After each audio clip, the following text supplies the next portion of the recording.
So a very fine good morning, good afternoon, good evening to one and all. So today we are going to start നമ്മുടെ പുതിയ batch September 24ലേക്കുള്ള auditing and എത്തിക്സിന്റെ ഒരു പുതിയ batch live cum recorded batch start ചെയ്യാൻ വേണ്ടി പോവാണ്. So before that, as you all know, myself CA Sanjay Prabhu, already 5 years of teaching experience under currently dealing in CA intern auditing and ethics as well as strategic management paper ആണ്. So anyway, let's start our class. Auditing and ethics. See, as we all know, നമ്മുടെ ഈ paper auditing and ethics ഇത് എത്ര മാർക്കിന്റെ പേപ്പറാണ്? ആദ്യം ഞാൻ നിങ്ങൾക്ക് ഈ പേപ്പറിനെ കുറിച്ച് ഒരു ഐഡിയ തരാം. I am just continuing my class with an assumption that നിങ്ങൾക്ക് ഈ പേപ്പറിനെ കുറിച്ച് ഒന്നും അറിയില്ല. You have not attended the class before. എന്ന ഒരു അസംഷന്റെ പുറത്താണ് ഞാൻ ക്ലാസ് സ്റ്റാർട്ട് ചെയ്യുന്നത്.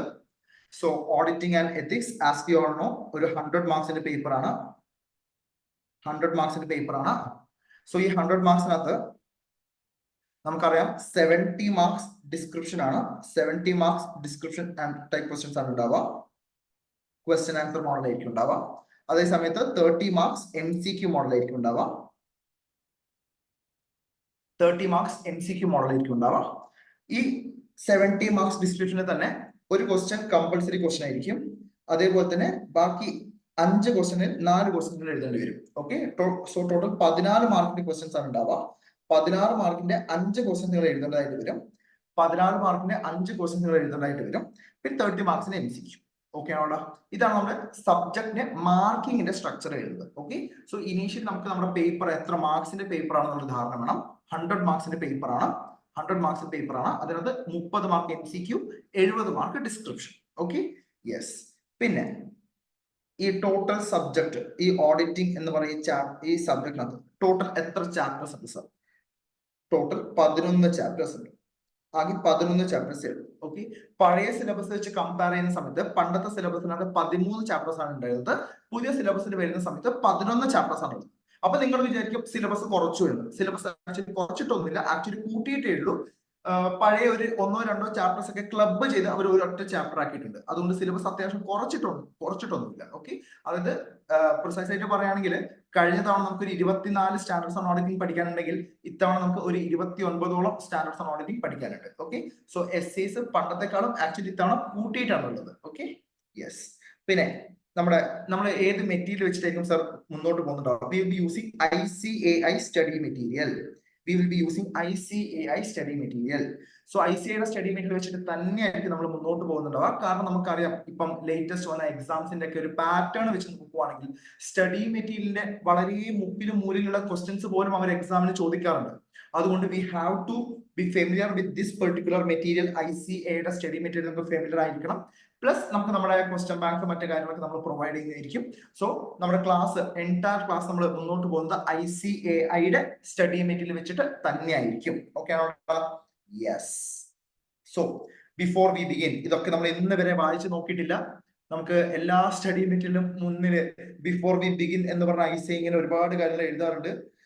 പക്ഷെ നമ്മൾ അതൊന്നും വായിച്ച് നോക്കാൻ പോലും ഇല്ല. Anyway whatever. സോ നമുക്ക് മൊത്തം 11 ചാപ്റ്റേഴ്സ് ആണ് പഠിക്കാനുള്ളത്. സി ചാപ്റ്റർ 1, ഞാൻ ജസ്റ്റ് ചാപ്റ്റേഴ്സിന്റെ ഒരു ഐഡിയ ഞാൻ നിങ്ങൾക്ക് തരാം. അതിനുശേഷമായിരിക്കും നമ്മൾ ക്ലാസ് സ്റ്റാർട്ട് ചെയ്യുന്നുണ്ടാവാം. സോ ചാപ്റ്റർ 1നെ കുറിച്ച് പറയുകയാണെങ്കിൽ ചാപ്റ്റർ 1നകത്ത് വളരെ ബേസിക് ആയിട്ടുള്ള കാര്യങ്ങളാണ് പറയുന്നത്. ഈ ഒരു സബ്ജക്ട് നിങ്ങൾക്ക് ജസ്റ്റ് ഒന്ന് ഇൻട്രൊഡ്യൂസ് ചെയ്യാൻ വേണ്ടി, ജസ്റ്റ് എന്താണ് ഈ സബ്ജക്ട് എന്ന് അറിയുന്നത് വേണ്ടിയിട്ട്, എന്താണ് ഓഡിറ്റിംഗ്, ഇതിന്റെ ബെനിഫിറ്റ്സ് എന്തൊക്കെയാണ്, ഇതിന്റെ ഡിസഡ്വാൻറ്റേജസ് ലിമിറ്റേഷൻസ് എന്തൊക്കെയാണ്, ഒരു ഓഡിറ്ററിന് എന്തൊക്കെ ചെയ്യാൻ പറ്റും, ഓഡിറ്ററിന്റെ സ്കോപ്പ് എന്തൊക്കെയാണ്, ഓഡിറ്റർ ചെയ്യാൻ പാടില്ലാത്ത കാര്യങ്ങൾ എന്തൊക്കെയാണ്, പിന്നെ എൻഗേജ്മെന്റ് ഒരു ടോപ്പിക് ഇത്തവണ ആഡ് ഓൺ ചെയ്തിട്ടുണ്ട്. എൻഗേജ്മെന്റ് എന്താണ്, ഡിഫറെന്റ് ടൈപ്സ് ഓഫ് എൻഗേജ്മെന്റ്സ് എന്തൊക്കെയാണ്. സോ വളരെ ബേസിക് ആയിട്ടുള്ള ചില കാര്യങ്ങൾ മാത്രമാണ് ചാപ്റ്റർ 1 പറയുന്നത്. Chapter 1 is just an introduction to the subject. The entire auditing, see, it's not possible for me to explain what auditing is in next 2 or 3 classes. Auditing എന്താണ് എന്ന് മനസ്സിലാകണമെങ്കിൽ കുറച്ച് ടൈം എടുക്കും. അടുത്തൊരു 1-2 മണിക്കൂർ കൊണ്ട് ഇതാണ് ഓഡിറ്റിംഗ് എന്ന് എനിക്ക് നിങ്ങൾക്ക് കൃത്യമായിട്ട് പറഞ്ഞു തരാൻ പറ്റത്തില്ല. കാരണം അത് അത്രയും വലിയൊരു സംഭവമാണ്. സോ ഇനീഷ്യലി നമുക്ക് പതുക്കെ ഓഡിറ്റിംഗുള്ള ഓരോരോ കോൺസെപ്റ്റ്സ് മനസ്സിലാക്കിയിട്ട് എന്താണ് ഓഡിറ്റിംഗ് എന്ന് നമുക്ക് മനസ്സിലാക്കാൻ ശ്രമിക്കാം. ഓക്കെ, സോ ചാപ്റ്റർ 1നകത്ത് ജസ്റ്റ് നമ്മൾ എന്താണ് ഓഡിറ്റിംഗ് ജസ്റ്റ് ഒരു ഓവറോൾ ഒരു ഐഡിയ മാത്രമാണ് നിങ്ങൾക്ക് ചാപ്റ്റർ തരുന്നത്. ഇവിടെ പറഞ്ഞത് discuss the basics of audit എന്നാണ് പറഞ്ഞത്. വളരെ ബേസിക് ആയിട്ടുള്ള കാര്യങ്ങൾ ഈ ഓഡിറ്റിംഗ് എന്ന സബ്ജക്റ്റിനകത്ത് നിങ്ങൾ കാല് വെക്കുന്നതിന് മുന്നേ നമ്മൾ സ്കൂളുകൾ പഠിക്കുമ്പോൾ ആദ്യം ഈ തറ പറ എന്നൊക്കെ പഠിക്കുന്നത് പോലെ ഈ ഓഡിറ്റിംഗ് എന്ന സബ്ജക്റ്റിന് വളരെ ബേസിക് ആയിട്ടുള്ള കാര്യമാണ്. എന്താണ് ഓഡിറ്റിംഗ്, അതിന്റെ ഗുണങ്ങൾ എന്തൊക്കെയാണ്, ഓഡിറ്റിംഗ് ചെയ്യുമ്പോഴുണ്ടാകുന്ന പ്രശ്നങ്ങൾ എന്തൊക്കെയാണ്, അങ്ങനെ വളരെ സിമ്പിൾ ആയിട്ടുള്ള കാര്യങ്ങൾ മാത്രമാണ് ചാപ്റ്റർ 1 പറയുന്നത്. ചാപ്റ്റർ 2 വരുന്ന സമയത്ത് ഒരു ഓഡിറ്റ് ചെയ്യാൻ വേണ്ടി പോകുന്ന സമയത്ത് നമ്മൾ പ്ലാൻ ചെയ്യണം. പ്ലാനിങ്ങുമായി ബന്ധപ്പെട്ട കാര്യങ്ങളാണ് അവിടെ ഒരു സ്റ്റാൻഡേർഡ് ഡീൽ ചെയ്യുന്നത്. SA 300 V will discuss this later. ഇപ്പോൾ നമ്മൾ ഇതിനെ കുറിച്ച് പഠിക്കേണ്ട ആവശ്യമൊന്നുമില്ല. ചാപ്റ്റർ 2 പിന്നെ ചാപ്റ്റർ 3 കുറച്ചും കൂടി നമ്മൾ ഡീറ്റെയിൽ ആയിട്ട് വരുന്നുണ്ട്. ചാപ്റ്റർ 4 ഒരുപാട് കാര്യങ്ങൾ നമ്മൾ പഠിക്കുന്നുണ്ട്. ചാപ്റ്റർ 4ഉം ചാപ്റ്റർ 7ലുമാണ് ഏകദേശം ഒരു 10 to 15 സ്റ്റാൻഡേർഡ്സ് നമുക്ക് അവിടെ 2 ചാപ്റ്ററിൽ പഠിക്കുന്നുണ്ട്. ചാപ്റ്റർ 4ലും ചാപ്റ്റർ 7ലും ഒരുപാട് സ്റ്റാൻഡേർഡ്സ് നമ്മൾ കവർ ചെയ്യുന്നുണ്ട്. ഈ 2 ചാപ്റ്ററിൽ മാത്രമായിട്ട് നമ്മൾ ഒരുപാട് സ്റ്റാൻഡേർഡ്സ് കവർ ചെയ്യുന്നുണ്ട്. ചാപ്റ്റർ 5 ഒരു ഫിനാൻഷ്യൽ സ്റ്റേറ്റ്മെന്റ് കിട്ടിക്കഴിഞ്ഞാൽ അതിൽ ഓരോ ഐറ്റംസും എങ്ങനെയാണ് നമ്മൾ ഓഡിറ്റ് ചെയ്യുന്നത്. Audit of items of FS. നാളെ നിങ്ങളൊരു CA കാരനോ CA കാരിയോ ആയി എന്ന് വിചാരിക്കുക. നിങ്ങളുടെ കയ്യിൽ ഒരു ക്ലയന്റ് ഒരു ഫിനാൻഷ്യൽ സ്റ്റേറ്റ്മെന്റ് തരികയാണ്. ഈ ഫിനാൻഷ്യൽ സ്റ്റേറ്റ്മെന്റ് ഓരോരോ items, cash, bank, receivables, debtors, ഓരോരോ ഐറ്റംസും എങ്ങനെ നിങ്ങൾ ഓഡിറ്റ് ചെയ്യണം എന്ന് പറയുന്ന ചാപ്റ്ററാണ് chapter 5, devoted to audit of items of FS. പിന്നെ ഓഡിറ്റ് ഡോക്യുമെന്റേഷൻ, അങ്ങനെ ഒരുപാട് കാര്യങ്ങൾ പറയുന്നുണ്ട്. ചാപ്റ്റർ 10 ഒരു ബാങ്ക് എങ്ങനെ ഓഡിറ്റ് ചെയ്യാം, അതിന്റെ വളരെ ബേസിക് ആയിട്ടുള്ള കാര്യങ്ങൾ മാത്രമേ ഇവിടെ പറയുന്നുള്ളൂ. അല്ലാതെ ഈ ഒരു ചാപ്റ്റർ പഠിച്ചു കഴിഞ്ഞാൽ നിങ്ങൾക്ക് നേരെ പോയി ഒരു ബാങ്ക് ഒന്നും ഓഡിറ്റ് ചെയ്യാൻ പറ്റത്തില്ല. ഒരു ബാങ്ക് ഓഡിറ്റ് എങ്ങനെയാണ് ചെയ്യുന്നത് അതിന്റെ വളരെ ബേസിക് ആയിട്ടുള്ള കാര്യങ്ങൾ, വളരെ സിമ്പിൾ ആയിട്ടുള്ള വളരെ ബേസിക് ആയിട്ടുള്ള കാര്യങ്ങളാണ് ചാപ്റ്റർ 10 നമ്മൾ ഡീൽ ചെയ്യുന്നത്. പിന്നെ ചാപ്റ്റർ 11 ഒരു ഓഡിറ്റ് ആക്സെപ്റ്റ് ചെയ്യുന്നതിന് മുന്നേ നമ്മൾ ശ്രദ്ധിക്കേണ്ട കാര്യങ്ങൾ എന്തൊക്കെയാണ്. നാളെ നിങ്ങളൊരു CA കാരനായി അല്ലെങ്കിൽ ഒരു CA കാരിയായി നാളെ നിങ്ങൾക്ക് ഒരു ക്ലയന്റ് വന്നിട്ട് സർ എന്റെ കമ്പനി ഓഡിറ്റ് ചെയ്യണം എന്ന് പറയുന്ന സമയത്ത് ആ ഓഡിറ്റിന്റെ വർക്ക് ആക്സെപ്റ്റ് ചെയ്യുന്നതിന് മുന്നേ നിങ്ങൾ ശ്രദ്ധിക്കേണ്ട കാര്യങ്ങൾ എന്തൊക്കെയാണ്. The terms of audit engagement, അതിനെ പറ്റി സംസാരിക്കുന്നു. Chapter 9 different types of entities. For example ഇവിടെ നമ്മൾ പല എൻറ്റിറ്റീസിനെ കുറിച്ച് പഠിക്കും. സ്കൂൾ എങ്ങനെ ഓഡിറ്റ് ചെയ്യും, ഒരു എഡ്യൂക്കേഷൻ ഇൻസ്റ്റിറ്റ്യൂഷൻ എങ്ങനെ ഓഡിറ്റ് ചെയ്യണം, ഒരു ഹോസ്പിറ്റൽ എങ്ങനെ ഓഡിറ്റ് ചെയ്യണം, ഒരു ക്ലബ് എങ്ങനെ ഓഡിറ്റ് ചെയ്യണം, ഒരു ഹോട്ടൽ എങ്ങനെ ഓഡിറ്റ് ചെയ്യണം, ഒരു ഗവൺമെന്റ് ഇൻസ്റ്റിറ്റ്യൂട്ട് എങ്ങനെ ഓഡിറ്റ് ചെയ്യണം, ഒരു ട്രസ്റ്റ് എങ്ങനെ ഓഡിറ്റ് ചെയ്യണം, ഒരു കോപ്പറേറ്റീവ് സൊസൈറ്റി എങ്ങനെ ഓഡിറ്റ് ചെയ്യണം. ഇങ്ങനെ പല ഡിഫറെന്റ് ടൈപ്സ് ഓഫ് എൻറ്റിറ്റീസ് എങ്ങനെ ഓഡിറ്റ് ചെയ്യണം, അതിന്റെ ഓഡിറ്റ് പ്രൊസീജിയേഴ്സ് എങ്ങനെയാണ്, അതിനെ പറ്റിയിരിക്കും നമ്മൾ ഡിസ്കസ് ചെയ്യുന്നുണ്ടാവാം. ഓക്കെ ആണോ? ഇതാണ് ഞാൻ ജസ്റ്റ് നിങ്ങൾക്ക് ഒരു 11 ചാപ്റ്റേഴ്സ് ഉണ്ട്. 11 ചാപ്റ്റേഴ്സിൽ എന്തൊക്കെയാണ് നമ്മൾ ഡിസ്കസ് ചെയ്യുന്നത് ഇതിനെ പറ്റി പറയും. Chapter 8 audit report. നമ്മൾ ഓഡിറ്റ് ചെയ്താൽ ഫൈനലി നമ്മൾ പ്രൊവൈഡ് ചെയ്യുന്ന ഒരു റിപ്പോർട്ട് ഉണ്ട്. ഇപ്പൊ നിങ്ങൾ പരീക്ഷയ്ക്ക് എഴുതി കഴിഞ്ഞാൽ നിങ്ങൾക്ക് പണ്ട് സ്കൂളിൽ ആനുവൽ റിപ്പോർട്ട് കിട്ടാറില്ലേ, റിപ്പോർട്ട് കാർഡ് കിട്ടാറില്ലേ, അതേപോലെ നിങ്ങൾ ചെയ്തതിന്റെ റിസൾട്ട് എന്താണ് നിങ്ങൾ റിപ്പോർട്ട് കൊടുക്കുക, നിങ്ങൾക്ക് ഒരു റിപ്പോർട്ട് കിട്ടും. സെയിം വേ നമ്മൾ ഓഡിറ്റ് ചെയ്തതിന്റെ റിസൾട്ട് എന്താണ് റിപ്പോർട്ട് നമ്മൾ കൊടുക്കാറുണ്ട്. ആ റിപ്പോർട്ട്, ആ ഓഡിറ്റ് റിപ്പോർട്ട് അത് എന്തൊക്കെയാണ്, അത് എന്തൊക്കെയാണ് അവിടെ ചെയ്യാറുള്ളത്, അതിനെ പറ്റിയുള്ള ഒരു ചാപ്റ്ററാണ് ചാപ്റ്റർ നമ്പർ 8. സോ മൊത്തം നമുക്ക് ആകെ കൂടി 11 ചാപ്റ്റേഴ്സ് ആണ് പഠിക്കാനുള്ളത്. ഓക്കെ, 11 ചാപ്റ്റേഴ്സ് ആണ്. സോ ഇത് നമ്മുടെ ജസ്റ്റ് സിലബസ് എന്ന് പറയുന്നുണ്ട്. ഇവിടെ സിലബസ് കൂടുതൽ ഡീറ്റെയിൽ ആയിട്ട് അറിയേണ്ട ആവശ്യമൊന്നും ഇതിനെ കുറിച്ചിട്ട് നമ്മൾ വരും ക്ലാസ്സുകൾ നമുക്ക് മനസ്സിലാക്കാൻ പറ്റും. 100 മാർക്സ് ആണ്. ഇതൊരു 3 ഹവേഴ്സിന്റെ എക്സാം ആണ്, 3 മണിക്കൂറിന്റെ എക്സാം ആണ്. 3 മണിക്കൂർ കൊണ്ട് നമ്മൾ ഇത് എഴുതി തീർത്തിരിക്കണം. ഓക്കെ, സോ ഞാൻ നേരത്തെ പറഞ്ഞത് 100 മാർക്കിനകത്ത് 70 മാർക്ക് ഡിസ്ക്രിപ്ഷനും 30 മാർക്ക് MCQ ആയിരിക്കും. ഓക്കെ, യെസ്, ഇതാണ് നമ്മുടെ മൊത്തത്തിൽ നമ്മുടെ ഇനീഷ്യൽ സിലബസിനെ കുറിച്ച് പറഞ്ഞ നമ്മുടെ ICI സ്റ്റഡി മെറ്റീരിയലിനകത്തുള്ള പേജ്. നമ്മൾ straight away moving on to the chapter 1, nature, objective and scope of audit. Okay, ഇതാണ് നമ്മുടെ സബ്ജക്റ്റിന്റെ പേര്, ചാപ്റ്ററിന്റെ പേര് nature, objective and scope of audit. Okay ആണോടാ? യെസ്. സോ ഇപ്പം നിങ്ങൾക്ക് ഓഡിറ്റിംഗ് എന്താണ്, you have to chat with me. Okay, നിങ്ങൾ എൻ്റെ അടുത്ത് സംസാരിക്കണം, അല്ലെങ്കിൽ ഇതൊരു 1 വേ കമ്മ്യൂണിക്കേഷൻ ആണെങ്കിൽ ക്ലാസ് ബോറടിക്കും. ഓക്കെ, സോ നോർമലി ഒരു തിയറി ക്ലാസ്സിൽ ഉണ്ടാകുന്ന പ്രശ്നങ്ങൾ എന്തൊക്കെയാണ്? നമുക്ക് ക്ലാസ് പെട്ടെന്ന് ബോറടിക്കും, നമുക്ക് ഉറക്കം വരും. സോ ഇതൊക്കെ നമുക്ക് ഓവർകം ചെയ്യണമെങ്കിൽ നമുക്ക് ചില കാര്യങ്ങൾ നമ്മൾ മുൻകൂട്ടി നമ്മുടെ കയ്യിൽ ഉണ്ടാവണം. ഓക്കെ, ഒന്നാമത്തെ കാര്യം, ഞാൻ ICAI സ്റ്റഡി മെറ്റീരിയൽ വെച്ചിട്ടാണ് ക്ലാസ് എടുക്കുന്നത്. സോ ഐ എക്സ്പെക്ട് നിങ്ങളുടെ കയ്യിൽ ലേറ്റസ്റ്റ്, അതായത് May 24 നമ്മുടെ ഈ പുതിയ സിലബസിന്റെ ടെക്സ്റ്റ് ബുക്ക് നിങ്ങളുടെ കയ്യിൽ ഉണ്ടാകണം. പഴയ ടെക്സ്റ്റ് ബുക്ക് കയ്യിൽ വെച്ചിട്ട് കാര്യമില്ല. നിങ്ങളുടെ കയ്യിൽ ലേറ്റസ്റ്റ് ICAIയുടെ സ്റ്റഡി മെറ്റീരിയൽ തന്നെ ഉണ്ടാകണം. May 24 സിലബസിന്റെ ലേറ്റസ്റ്റ് സ്റ്റഡി മെറ്റീരിയൽ തന്നെ ഉണ്ടാകണം. ഓക്കെ, പിന്നെ സെക്കൻഡ് തിങ്, നിങ്ങളുടെ കയ്യിൽ നിർബന്ധമായിട്ട് നിങ്ങൾ ക്ലാസ് അറ്റൻഡ് ചെയ്യുന്ന സമയത്ത് നിങ്ങളുടെ കയ്യിൽ ഉണ്ടാവേണ്ട കാര്യങ്ങൾ, ഒന്ന്, വാട്ടർ ബോട്ടിൽ ഉണ്ടാവണം. എന്തിനാണ് സർ വെള്ളം? കാരണം ഡീഹൈഡ്രേഷൻ ആക്കി നമ്മൾ പറയുന്ന ക്ലാസ് ഒന്നും നമുക്ക് തലയിൽ കയറുന്നില്ല, ഉറക്കം വരും. സോ എപ്പോഴും നിങ്ങളുടെ കയ്യിൽ കുപ്പിവെള്ളം ഉണ്ടാവണം, വാട്ടർ ബോട്ടിൽ ഉണ്ടാവണം. 2, നിങ്ങളുടെ കയ്യില് എന്താ പറയാ, ഈ കളർ അടിക്കുന്നത് എന്താ പറയാ, ചേടാ ഈ ഞാനിപ്പോ ഹൈലൈറ്റർ സോറിടാ, ഹൈലൈറ്റർ ഉണ്ടായിരിക്കണം. നിങ്ങളുടെ കയ്യിൽ ടെക്സ്റ്റ് ബുക്കിന് മിനിമം ഒരു 2 കളർ ഹൈലൈറ്റർ ഉണ്ടാവുന്നത് ഏറ്റവും നല്ലതാണ്. ഒരു മഞ്ഞയോ ഒരു നീലയോ പച്ചയോ ഏത് വേണമെങ്കിലും കളർ എടുത്തോ, കളർ ഉണ്ടാവണം. കാരണം നിങ്ങൾക്കറിയാം നിങ്ങളുടെ text book black and white ആണ്. നിങ്ങളുടെ ഇപ്പോഴത്തെ ലൈഫ് എങ്ങനെയാണ് അതുപോലെ തന്നെ നിങ്ങളുടെ ടെക്സ്റ്റ് ബുക്കിന്റെ കളർ ബ്ലാക്ക് ആൻഡ് വൈറ്റ് ആണ്. അറ്റ്ലീസ്റ്റ് നമുക്ക് ആ ടെക്സ്റ്റ് ബുക്ക് എങ്കിലും കുറച്ച് കളർ ആക്കി വെക്കാം. സോ ഹൈലൈറ്റർ നിർബന്ധമാണ്. നമ്മുടെ ക്ലാസ് അറ്റൻഡ് ചെയ്യുന്ന സമയത്ത് ഹൈലൈറ്റർ നിർബന്ധമാണ്. ഞാൻ എവിടൊക്കെ ഹൈലൈറ്റ് ചെയ്യുന്നുണ്ടോ അവിടെയൊക്കെ നിങ്ങളും ഹൈലൈറ്റ് ചെയ്തിരിക്കണം. ഓക്കെ ആണോ? അതേപോലെ തന്നെ സ്റ്റിക്കി നോട്ടും വേണം. നമ്മുടെ ഓഫ്ലൈൻ ക്ലാസ്സിൽ നമ്മൾ എന്തൊക്കെയാണോ ചെയ്യാറുള്ളത് അതൊക്കെ നമ്മുടെ ഓൺലൈൻ ക്ലാസ്സിൽ നമ്മൾ ചെയ്തിരിക്കും. ഓഫ്ലൈൻ ക്ലാസ്സിൽ നമ്മുടെ ഓഫ്ലൈൻ ക്ലാസ് അറ്റൻഡ് ചെയ്തവർക്കറിയാം ഈ പറഞ്ഞ കാര്യങ്ങളൊക്കെ നമ്മൾ ചെയ്യാറുണ്ട്. ഓഫ്ലൈൻ ക്ലാസ്സിൽ നമ്മൾ ചെയ്യുന്നത് എന്തൊക്കെയാണോ അതൊക്കെ തന്നെ നമ്മൾ നമ്മുടെ ഓൺലൈൻ ക്ലാസ്സിൽ ചെയ്തിരിക്കും. സോ സ്റ്റിക്കി നോട്ടും നിർബന്ധമാണ്. സ്റ്റിക്കി നോട്ട്സ് ഞാൻ ഒരുപാട് എക്സാമ്പിൾസ് ഒക്കെ പറയുന്നുണ്ടാവും. അപ്പൊ അതൊക്കെ നിങ്ങൾ നോട്ട് ചെയ്ത് വെക്കണം. അതൊക്കെ നിങ്ങൾ അവിടെ സ്റ്റിക്ക് ചെയ്തും വെച്ചിരിക്കണം. സോ ഇത്രയും കാര്യങ്ങൾ നമുക്ക് ബേസിക് ആയിട്ട് നമ്മുടെ ക്ലാസ് സ്റ്റാർട്ട് ചെയ്തതിന് മുന്നേ ആയിട്ട് നമുക്ക് വേണ്ടത്. ഓക്കെ ആണോ? പിന്നെ എൻ്റെ അടുത്ത് കമ്മ്യൂണിക്കേറ്റ് ചെയ്യണം, മിണ്ടാതിരിക്കരുത്. You have to communicate. Communication is very important. അല്ലെങ്കിൽ ക്ലാസ് മടുപ്പ് വരും. ഓക്കെ ആണോ? യെസ്. സോ ഫസ്റ്റ് ചാപ്റ്റർ, ഈ ഫസ്റ്റ് ചാപ്റ്റർ വളരെ ബേസിക് ആണ്, വളരെ സിമ്പിൾ ചാപ്റ്റർ ആണ്. വെരി ഓണസ്റ്റ്ലി വളരെ സിമ്പിൾ ചാപ്റ്റർ ആണ്. Just you need to listen to the class. ഈ ഒരു ചാപ്റ്റർ മനസ്സിലായിട്ടില്ലെങ്കിൽ ഒരേ ഒരു റീസൺ ആണ്, നിങ്ങൾ ക്ലാസ് ശ്രദ്ധിച്ചില്ല. ക്ലാസ് ശ്രദ്ധിക്കുന്ന ഒരു കുട്ടിക്ക് ക്ലാസ് ഈ ഒരു ചാപ്റ്റർ മനസ്സിലാകാതിരിക്കാൻ ഒരു സാധ്യതയില്ല. കാരണം അതിനകത്ത് അത്രയും ടെക്നിക്കൽ ആയിട്ടുള്ള കാര്യങ്ങളൊന്നും പറയുന്നില്ല. വളരെ സിമ്പിൾ ആയിട്ടുള്ള ഒരു ഓഡിറ്റിംഗ് എന്താണ്, അതിന്റെ വളരെ ബേസിക്സ് ആയിട്ടുള്ള കാര്യങ്ങൾ മാത്രമേ ഈ ഒരു ചാപ്റ്ററിനകത്ത് നമ്മൾ ഡിസ്കസ് ചെയ്യുന്നുള്ളൂ. ഓക്കെ ആണോ? Yes. So let's start with the topic. Let's start this chapter, nature, objective and scope of audit. Are you guys ready? Please comment in the chat box, yes or no. Are you guys ready? ഈ പറഞ്ഞ കാര്യങ്ങളൊക്കെ നിങ്ങളുടെ കയ്യിലുണ്ടോ? Text book എല്ലാം ready അല്ലടാ? Hello, yes yes yes. Okay fine. So നമുക്ക് എന്തായാലും start ചെയ്യാം. So ഞാൻ സ്റ്റാർട്ട് ചെയ്യുന്നത് വളരെ ബേസിക് ആയിട്ടുള്ള കാര്യങ്ങൾ വെച്ചിട്ടാണ്. എന്താണ് ഫിനാൻഷ്യൽ സ്റ്റേറ്റ്മെന്റ്? പറയൂ, എന്താണ് ഫിനാൻഷ്യൽ സ്റ്റേറ്റ്മെന്റ്? എന്താണ് ഫിനാൻഷ്യൽ സ്റ്റേറ്റ്മെന്റ്? ഇതാണ് വളരെ ബേസിക് ആയിട്ടുള്ള ഫസ്റ്റ് ചോദ്യം. നിങ്ങൾക്ക് ഓഡിറ്റിംഗിന്റെ ഒരു ബേസിക്സ് ഒക്കെ അറിയോ എന്നറിയാൻ ഞാൻ ചോദിക്കുന്ന ഫസ്റ്റ് ചോദ്യമാണ്, എന്താണ് ഫിനാൻഷ്യൽ സ്റ്റേറ്റ്മെന്റ്? അല്ലെങ്കിൽ എന്തൊക്കെയാണ് ഫിനാൻഷ്യൽ സ്റ്റേറ്റ്മെന്റ്സിൽ വരുന്നത്? ഓക്കെ, എന്തൊക്കെയാണ് ഫിനാൻഷ്യൽ സ്റ്റേറ്റ്മെന്റ്സിൽ വരുന്നത്? Tell me. ഇതിപ്പം റിലയൻസിന്റെ ഒരു ആനുവൽ റിപ്പോർട്ടാണ്, integrated annual report for the financial year 21-22. 2 വർഷം പഴയതാണ്. 21-22 ഇന്റഗ്രേറ്റഡ് ആനുവൽ റിപ്പോർട്ടാണ്. ഇപ്പൊ നമ്മൾ ഈ ഒരു ആനുവൽ റിപ്പോർട്ട് എടുക്കുകയാണെങ്കിൽ ഇതിന്റെ ഫിനാൻഷ്യൽ സ്റ്റേറ്റ്മെന്റ് എന്ന് പറയുന്നത് ഇവിടെ സ്റ്റാൻഡ് ലോൺ, കൺസോളിഡേറ്റഡ് എന്നൊക്കെ നമ്മൾ കാണുന്നുണ്ട് അല്ലെ. എന്താണ് സ്റ്റാൻഡ് ലോൺ, എന്താണ് കൺസോളിഡേറ്റഡ് ഫിനാൻഷ്യൽ സ്റ്റേറ്റ്മെന്റ് എന്ന് അറിയോ നിങ്ങൾക്ക്? അറിയോ? ഹലോ, അറിയാവോ? എന്താണ് സ്റ്റാൻഡ് ലോൺ ഫിനാൻഷ്യൽ സ്റ്റേറ്റ്മെന്റ്, എന്താണ് കൺസോളിഡേറ്റഡ് ഫിനാൻഷ്യൽ സ്റ്റേറ്റ്മെന്റ്? അറിയാവോ?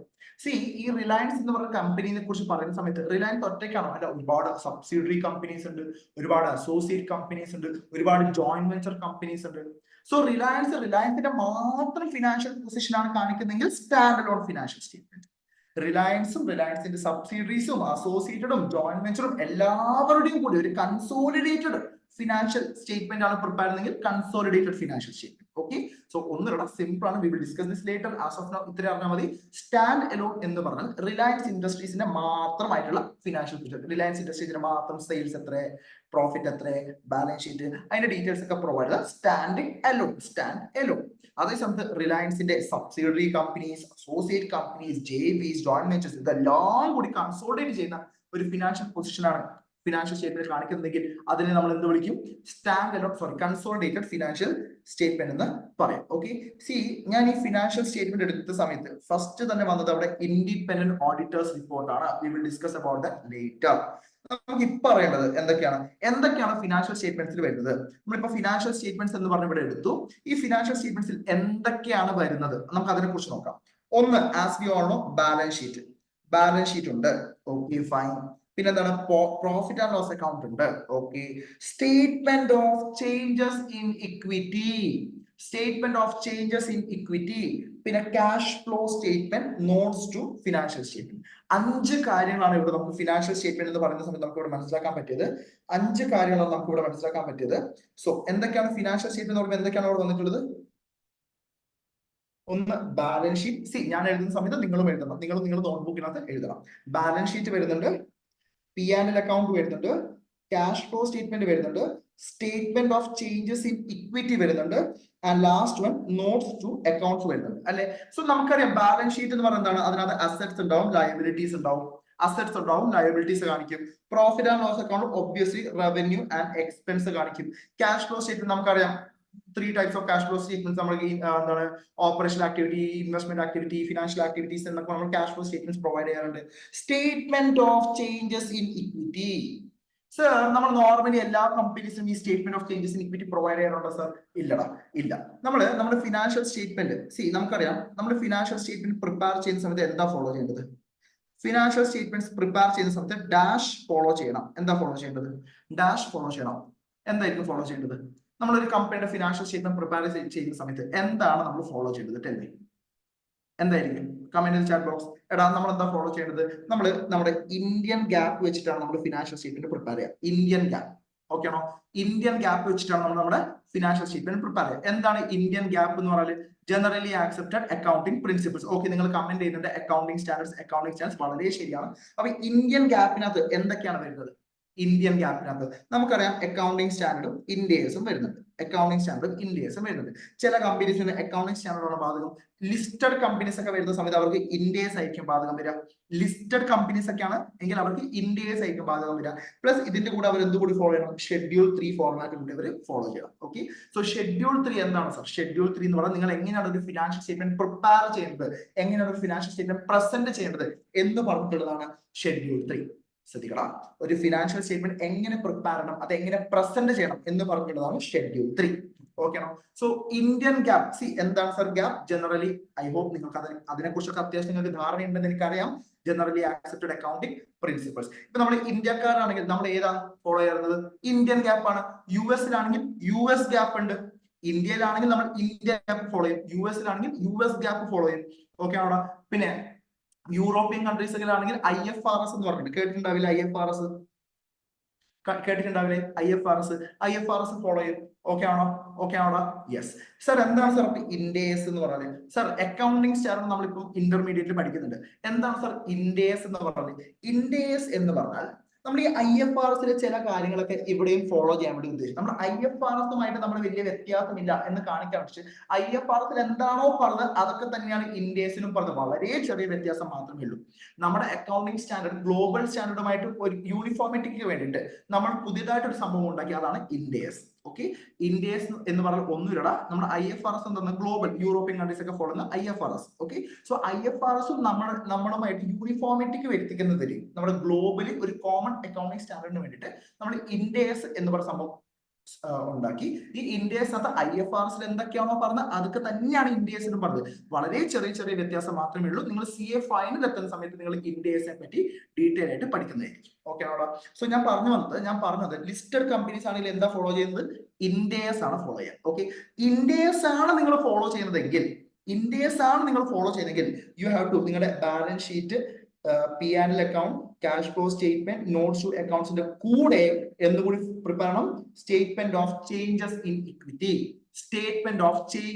ഇക്വിറ്റി. ഇതും കൂടി നിങ്ങൾ ഫോളോ ചെയ്യേണ്ടി വരും. അതായത് നിങ്ങൾ നോർമലി പാർട്ടിക്കൽഷിപ്പ് ഒക്കെ ചെയ്യുന്ന കുട്ടികളാണെങ്കിൽ നിങ്ങൾ ഒരു പ്രൈവറ്റ് ലിമിറ്റഡ് കമ്പനിയുടെ, സാധാരണ ഒരു പ്രൈവറ്റ് ലിമിറ്റഡ് കമ്പനിയുടെ ഫിനാൻഷ്യൽ സ്റ്റേറ്റ്മെന്റ് ഓഡിറ്റ് ചെയ്യുന്ന സമയത്ത് അവിടെ ഫിനാൻഷ്യൽ സ്റ്റേറ്റ്മെന്റ്സിനകത്ത് ഈ പറഞ്ഞ സംഭവം ഉണ്ടാവും.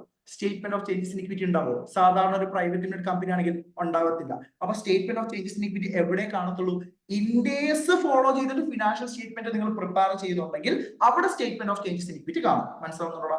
വളരെ ബേസിക്സ് ആയിട്ടുള്ള കാര്യങ്ങളാണ് ഞാൻ സംസാരിക്കുന്നത്. So make sure you are comfortable with these topics. Okay ആണോ? സോ ഇൻഡേസ് ആണ് നിങ്ങൾ ഫോളോ ചെയ്യുന്നെങ്കിൽ നിങ്ങളുടെ ഫിനാൻഷ്യൽ സ്റ്റേറ്റ്മെന്റ് എന്ത് കാണും? Statement of changes in equity കാണും. ഓക്കെ ആണോ? യെസ്. സോ നമ്മളിപ്പോ മനസ്സിലാക്കി ഫിനാൻഷ്യൽ സ്റ്റേറ്റ്മെന്റിനകത്ത് എന്തൊക്കെയാണ് വരുന്നത്. ബാലൻസ് ഷീറ്റ് വരും, P&L അക്കൗണ്ട് വരും, ക്യാഷ് ഫ്ലോ സ്റ്റേറ്റ്മെന്റ് വരും, statement of changes in equity വരും, നോട്ട്സ് ടു അക്കൗണ്ട്സ് വരും. സർ എന്താണ് സർ ഈ statement of changes in equity? ഒന്നുമില്ല, വളരെ സിമ്പിൾ ആണ്. നമ്മുടെ ഇക്വിറ്റിയിൽ വരുന്ന ചേഞ്ചസ്, സേ ഫോർ എക്സാമ്പിൾ നമ്മുടെ ഈ വർഷത്തെ ഇക്വിറ്റി ഷെയർസിനകത്ത് അടുത്ത വർഷം ഈ വർഷം എൻഡ് ആവുമ്പോഴേക്കും നമ്മുടെ ഇക്വിറ്റി ഷെയർസിനകത്ത് ചേഞ്ചസ് വരത്തില്ലേ? ചില സമയത്ത് നമ്മൾ പുതിയ ഷെയർസ് ഇഷ്യൂ ചെയ്യും, ചില സമയത്ത് നമ്മൾ ചില ഷെയർസ് ബൈബാക്ക് ചെയ്യും, റൈറ്റ് ഷെയർസ് ഇഷ്യൂ ചെയ്യും. സോ നമ്മുടെ ഇക്വിറ്റിനകത്ത് ചേഞ്ചസ് വരും. അപ്പൊ അത് എന്ത് ചേഞ്ചസ് ആണ് വന്നിട്ടുള്ളത്? ഓപ്പണിംഗ് എത്രയായിരുന്നു, എന്താണ് ചേഞ്ചസ് വന്നത്, ക്ലോസിംഗ് എത്രയാണ് നമ്മുടെ ഇക്വിറ്റി ഷെയർ, അതിന്റെ ഒരു സ്റ്റേറ്റ്മെന്റിനാണ് ഞാൻ എന്ത് വിളിക്കുന്നത്? Statement of changes in equity എന്ന് വിളിക്കുന്നത്. ഓക്കെ ആണോടാ? ഓക്കെ ആണോടാ? Statement of changes in equity മനസ്സിലായോ? Hello hello hello hello hello. Okay ആണോ? Statement of changes in equity. So statement of changes in equity എന്ന് പറഞ്ഞാൽ ഒന്നുമില്ല, നിങ്ങൾ ഇക്വിറ്റിയിൽ വരുന്ന ചേഞ്ചസ്. ഓപ്പണിംഗ് ഇക്വിറ്റി എത്രയാണ്, ഈ വർഷം പുതിയതായിട്ട് ഷെയർസ് വല്ലതും ഇഷ്യൂ ചെയ്തിട്ടുണ്ടോ, ബൈബാക്ക് നടത്തിയിട്ടുണ്ടോ, അതിന് അപ്പൊ ഇക്വിറ്റിയിൽ മൊത്തത്തിൽ വന്ന ചേഞ്ചസ് എത്രയാണ്, അതും കൂടി നിങ്ങൾ എന്ത് ചെയ്യും? കാണിക്കും അവിടെ. ഓക്കെ ആണോ? റിസർവ്സിനകത്ത് വരുന്ന ചേഞ്ചസ് അതൊക്കെ നമ്മൾ കാണിക്കും അവിടെ. ഓക്കെ ആണോടാ? Yes sir, yes sir, yes sir. So ഇത്രയുമാണ് നമ്മുടെ ഫിനാൻഷ്യൽ സ്റ്റേറ്റ്മെന്റ്. വളരെ ബേസിക് ആയിട്ട് നമ്മളിപ്പോ എന്താണ് ഫിനാൻഷ്യൽ സ്റ്റേറ്റ്മെന്റ് എന്ന് നമ്മൾ പഠിച്ചു. ഓക്കെ. സോ എന്റെ സെക്കൻഡ് ചോദ്യം, who is responsible for the preparation of financial statement? Who is responsible for the preparation of financial statement? Who is responsible for the preparation of financial statement? നിങ്ങൾക്ക് എന്താ തോന്നുന്നത്? Who is responsible for the preparation of financial statement? നിങ്ങളുടെ ഒരു ഐഡിയയിൽ ആരാണ് financial statement prepare ചെയ്തത്? ഞാൻ option തരാം, നിങ്ങൾക്ക് ഓപ്ഷൻ തരാം. A, B, C, D. A for auditor, B for management, D for accountant, C for accountant, D for company secretary. Who is responsible for the preparation of financial statement? Who is responsible for the preparation of financial statement? ഒരുപാട് പേര് management എന്ന് പറയുന്നുണ്ട്, ചില കുട്ടികൾ accountant എന്ന് പറയുന്നുണ്ട്. So what ever, നമുക്ക് നോക്കാം ആരാണ് എന്ന്. Answer answer answer answer auditor അല്ല, കമ്പനി സെക്രട്ടറി അല്ല. അപ്പൊ ആരാണ്? മാനേജ്മെന്റ് ആണോ അക്കൗണ്ടന്റ് ആണോ? മാനേജ്മെന്റ് ആണോ അക്കൗണ്ടന്റ് ആണോ? ആൻസർ മാനേജ്മെന്റ് ആണ് സർ. പക്ഷെ അക്കൗണ്ടന്റ് അല്ലേ സർ ഫിനാൻഷ്യൽ സ്റ്റേറ്റ്മെന്റ് പ്രിപ്പയർ ചെയ്യാം? Yes yes. പക്ഷെ ആരാണ് അക്കൗണ്ടന്റിനെ കൊണ്ട് പ്രിപ്പയർ ചെയ്യിപ്പിക്കുന്നത്? Management. So who is responsible for the preparation of financial statement? Management and TCWG. Management under the supervision of TCWG എന്ന് പറയും. സർ എന്താണ് സർ ഈ TCWG എന്നൊക്കെ പറഞ്ഞാല്? V will discuss that later. എല്ലാം കൂടി ഒറ്റ ദിവസം ഫസ്റ്റ് ഡേ തന്നെ ക്ലാസ്സിൽ പറഞ്ഞാൽ നിങ്ങൾ പേടിച്ചോടിപ്പോ, ക്ലാസ് നിർത്തിയിട്ട് അങ്ങ് പോകും. സോ ഫസ്റ്റ് ഡേ തന്നെ എല്ലാം കൂടി ഞാൻ പറയുന്നില്ല. TCWG ഫുൾ ഫോം ഞാൻ പറഞ്ഞുതരാം. Those charged with governance. Those charged with governance. Okay ആണോ? സോ മാനേജ്മെന്റ് TCWGയുടെ നിരീക്ഷണത്തിൽ മാനേജ്മെന്റ് ആണ് ഫിനാൻഷ്യൽ സ്റ്റേറ്റ്മെന്റ് പ്രിപ്പയർ ചെയ്യാൻ റെസ്പോൺസിബിൾ. നമ്മൾ നോർമലി യൂസ് ചെയ്യുന്ന വേർഡിങ്സ് ഇങ്ങനെയാണ്: management under the supervision of TCWG. Okay ആണോ? Under the supervision, under the overview of TCWG. Okay ആണോ? സോ TCWG എന്ന് പറയുന്നത് those charged with governance. Those charged with governance. Management കൃത്യമായിട്ട് അവരുടെ പണിയൊക്കെ എടുക്കുന്നുണ്ടോ എന്ന് നോക്കുന്ന ആളുകളെയാണ് നമ്മൾ എന്ത് വിളിക്കുന്നത്? TCWG. Those charged with governance. Governance ആരെയാണോ നമ്മൾ ഏൽപ്പിച്ചിട്ടുള്ളത്, ഈ കമ്പനിയുടെ ഗവർണൻസ് ആരെയാണോ നമ്മൾ ഏൽപ്പിച്ചിട്ടുള്ളത്, അവരെയാണ് നമ്മൾ എന്ത് വിളിക്കുന്നത്? TCWG. നമുക്ക് ഇതിനെപ്പറ്റി 2 സ്റ്റാൻഡേർഡ് പഠിക്കാനുണ്ട്. TCWGയുമായി ബന്ധപ്പെട്ട് നമുക്ക് 2 സ്റ്റാൻഡേർഡ് പഠിക്കാനുണ്ട്, SA 260, SA 265. Don't worry, we will discuss that later. ഈ 2 സ്റ്റാൻഡേർഡ് നമ്മൾ നമ്മുടെ യൂട്യൂബിനകത്ത് ഫ്രീ ആയിട്ട് നമ്മൾ അപ്ലോഡ് ചെയ്യുന്നതുമായിരിക്കും. So don't worry about that. SA 260, SA 265. Okay. So ആ ഒരു സ്റ്റാൻഡേർഡ് പഠിക്കുന്ന സമയത്ത് നമ്മൾ ഈ TCWG എന്താണ്, അവരുടെ ഡ്യൂട്ടീസ് എന്തൊക്കെയാണ്, അതൊക്കെ നമ്മൾ വളരെ ഡീറ്റെയിൽ ആയിട്ട് തന്നെ നമ്മൾ പഠിക്കുന്നതായിരിക്കും. ഓക്കെ. സോ ഒരു കാര്യം നമുക്ക് മനസ്സിലായി, who is responsible for the preparation of financial statement? Management and TCWG. Okay ആണോ? എന്റെ നെക്സ്റ്റ് ചോദ്യം, who are the users of financial statement? Who are the users of financial statement? ഈ ഫിനാൻഷ്യൽ സ്റ്റേറ്റ്മെന്റ് ആരൊക്കെയാണ് use ചെയ്യുന്നത്? ഈ management prepare ചെയ്യുന്ന financial statement നമ്മളിപ്പോ കണ്ടു, റിലയൻസിന്റെ ഫിനാൻഷ്യൽ സ്റ്റേറ്റ്മെന്റ്. ഇത് ആരൊക്കെയാണ് യൂസേഴ്സ്? ആരൊക്കെയാണ് ഇതിന്റെ users? Can you see some users? നിങ്ങൾക്ക് എല്ലാവർക്കും അറിയാമെന്ന് എനിക്കറിയാം. Bank, financial institutions, government, shareholders, employees, പിന്നെ ആരാണ്? Investors, prospective investors. എന്താ പ്രോസ്പെക്റ്റീവ് ഇൻവെസ്റ്റേഴ്സ് എന്ന് പറഞ്ഞാല്? ഇൻവെസ്റ്റ് ചെയ്തിട്ടില്ല പക്ഷെ ഇൻവെസ്റ്റ് ചെയ്യാൻ താല്പര്യമുണ്ട്. ഇൻവെസ്റ്റ് ചെയ്തിട്ടില്ല പക്ഷെ ഇൻവെസ്റ്റ് ചെയ്യാൻ താല്പര്യമുണ്ട്. Creditors, very good. All these lenders, creditors, ഇതൊക്കെയാണെന്ത്? Users of FS. ഇവരൊക്കെയാണ് ഞാൻ എന്താ വിളിക്കുന്നത്? യൂസേഴ്സ് ഓഫ് FS എന്ന് വിളിക്കുന്നത്. ഓക്കെ ആണോടാ? ഇത് നമുക്ക് ഓൾറെഡി അറിയാവുന്ന കാര്യമാണ്. യെസ്. അപ്പം എന്റെ ചോദ്യം ഇതാണ്, ഞാനൊരു കമ്പനി ഫോം ചെയ്തു, Sanjay India private limited company. Okay ആണോ? ഈ ഒരു കമ്പനി ഞാൻ ഫോം ചെയ്തു. ഇതിന്റെ മാനേജ്മെന്റ് ആരുണ്ട്? CA സഞ്ജയ്. അപ്പം ഞാനാണ് നമ്മുടെ ഫിനാൻഷ്യൽ സ്റ്റേറ്റ്മെന്റ് പ്രിപ്പയർ ചെയ്തത്. ഞാൻ നമ്മുടെ ഫിനാൻഷ്യൽ സ്റ്റേറ്റ്മെന്റ് പ്രിപ്പയർ ചെയ്തു. നിങ്ങളാണ് എന്റെ യൂസേഴ്സ്. എന്റെ ചോദ്യം, ഞാൻ പ്രിപ്പയർ ചെയ്ത ഫിനാൻഷ്യൽ സ്റ്റേറ്റ്മെന്റ് എന്റെ കമ്പനിയുടെ പ്രോഫിറ്റ് വളരെ ഹൈ ആണ്. നല്ല റവന്യൂ ഉണ്ട്, നല്ല പ്രോഫിറ്റ് ഉണ്ട്. Are you guys ready to invest in my company? Please comment in the chat box. ഞാനാണ് എന്റെ കമ്പനിയുടെ ഫിനാൻഷ്യൽ സ്റ്റേറ്റ്മെന്റ് പ്രിപ്പയർ ചെയ്തത്. എന്റെ കമ്പനിയുടെ ഫിനാൻഷ്യൽ സ്റ്റേറ്റ്മെന്റ് പ്രകാരം എന്റെ പ്രോഫിറ്റ് വളരെ ഹൈ ആണ്. എന്റെ കമ്പനി വളർന്നുകൊണ്ടിരിക്കുന്ന ഒരു കമ്പനിയാണ്. സോ എന്റെ കമ്പനി പ്രോഫിറ്റ് വളരെ ഹൈ ആണ്. Are you guys ready to invest in my company? Tell me. നിങ്ങളാണ് പ്രോസ്പെക്റ്റീവ് ഇൻവെസ്റ്റർ. നിങ്ങൾ എന്റെ കമ്പനിയിൽ ഇൻവെസ്റ്റ് ചെയ്യുമോ ഇല്ലയോ? Come on. യെസ് സർ, ഞാൻ ഇൻവെസ്റ്റ് ചെയ്യും സർ. No sir, no. എന്തു പറ്റി? ബ്ലസൻ, നൂറ ഇല്ലാന്ന് രമ്യ പറഞ്ഞു. ഞാൻ ഇൻവെസ്റ്റ് ചെയ്യാം. രമ്യക്ക് എന്നെ ഭയങ്കര വിശ്വാസമാണ്. ഫാത്തിമക്കും ഭയങ്കര വിശ്വാസമാണ്. യെസ് എന്നൊക്കെ പറഞ്ഞു. ഞാൻ ഇൻവെസ്റ്റ് ചെയ്യാം sir. What about others? Blessan, എന്തുകൊണ്ട് എന്റെ കമ്പനി ഇൻവെസ്റ്റ് ചെയ്യുന്നില്ല? Why are you not investing? So അവിടെ ബ്ലസൻ പറയാണ്, സാറേ ആരാണ് ഈ സാർ ഫിനാൻഷ്യൽ സ്റ്റേറ്റ്മെന്റ് പ്രിപ്പയർ ചെയ്തത്? ഞാൻ പറഞ്ഞു, ഞാൻ തന്നെയാണ്. ഞാനൊരു ചാർട്ടേഡ് അക്കൗണ്ടന്റ് ആണ്. എനിക്കറിയാം ഫിനാൻഷ്യൽ സ്റ്റേറ്റ്മെന്റ് എങ്ങനെ പ്രിപ്പയർ ചെയ്യണമെന്നത്. I am a chartered accountant, so I know how to prepare financial statement. അപ്പൊ ബ്ലസൻ പറയണം, സാർ പ്രിപ്പയർ ചെയ്യുന്ന ഫിനാൻഷ്യൽ സ്റ്റേറ്റ്മെന്റ് സാറിന്റെ കമ്പനിയുടെ പ്രശ്നങ്ങൾ സാർ റിപ്പോർട്ട് ചെയ്യുമെന്ന് എനിക്ക് ഉറപ്പില്ല. സാറിന്റെ കമ്പനിയുടെ ഫിനാൻഷ്യൽ സ്റ്റേറ്റ്മെന്റ് സാറിന്റെ കമ്പനിയിൽ വല്ല പ്രശ്നം നടന്നെങ്കിൽ പോലും സാർ അത് റിപ്പോർട്ട് ചെയ്യുമെന്നുള്ളതിൽ എനിക്ക് വിശ്വാസമില്ല. അവൻ പറഞ്ഞത് വളരെ വളരെ ശരിയാണ്. ബ്ലസൻ പറഞ്ഞത് വളരെ വളരെ ശരിയാണ്. ശരിയല്ലേ? ബ്ലസൻ പറഞ്ഞത് ശരിയല്ലേ? എന്റെ പ്രശ്നങ്ങൾ ഞാൻ തന്നെ റിപ്പോർട്ട് ചെയ്യൂ. ഒരു ഉദാഹരണം പറയാം. If you are asking me who is the best faculty for CA inter auditing in Kerala, എന്നോട് ചോദിക്കുകയാണ് നിങ്ങൾ, ആരാണ് CA ഇന്റർ ഓഡിറ്റിംഗിന്റെ ഏറ്റവും ബെസ്റ്റ് ഫാക്കൽറ്റി എന്ന് ചോദിച്ചാൽ ഞാൻ എന്ത് പറയും? CA സഞ്ജയ് പ്രഭു. ഞാൻ പറയും CA സഞ്ജയ് പ്രഭു.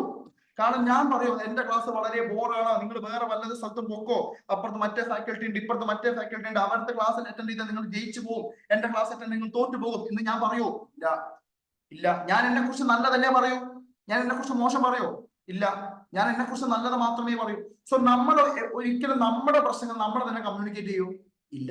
സെയിം വേ മാനേജ്മെന്റ്, ഒരു പക്ഷേ മാനേജ്മെന്റിന്റെ ഈ കമ്പനിയിൽ ഒരു പക്ഷെ പ്രശ്നങ്ങൾ ഉണ്ടെങ്കിൽ പോലും മാനേജ്മെന്റ് പ്രിപ്പയർ ചെയ്ത ഫിനാൻഷ്യൽ സ്റ്റേറ്റ്മെന്റ് അവർ റിപ്പോർട്ട് ചെയ്യാതിരിക്കാനുള്ള സാധ്യതയുണ്ട്. ഇല്ലേടാ? സാധ്യതയില്ലേ? മാനേജ്മെന്റ് പ്രിപ്പയർ ചെയ്ത ഈ ഫിനാൻഷ്യൽ സ്റ്റേറ്റ്മെന്റ്സിൽ കമ്പനിയുടെ പ്രശ്നങ്ങൾ മാനേജ്മെന്റ് റിപ്പോർട്ട് ചെയ്യാതിരിക്കാനുള്ള സാധ്യതയുണ്ട്. ഓക്കെ, അപ്പൊ നമ്മളിപ്പോ എന്താ ചെയ്യണം?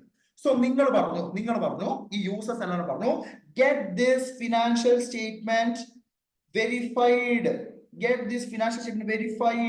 examined by a third person.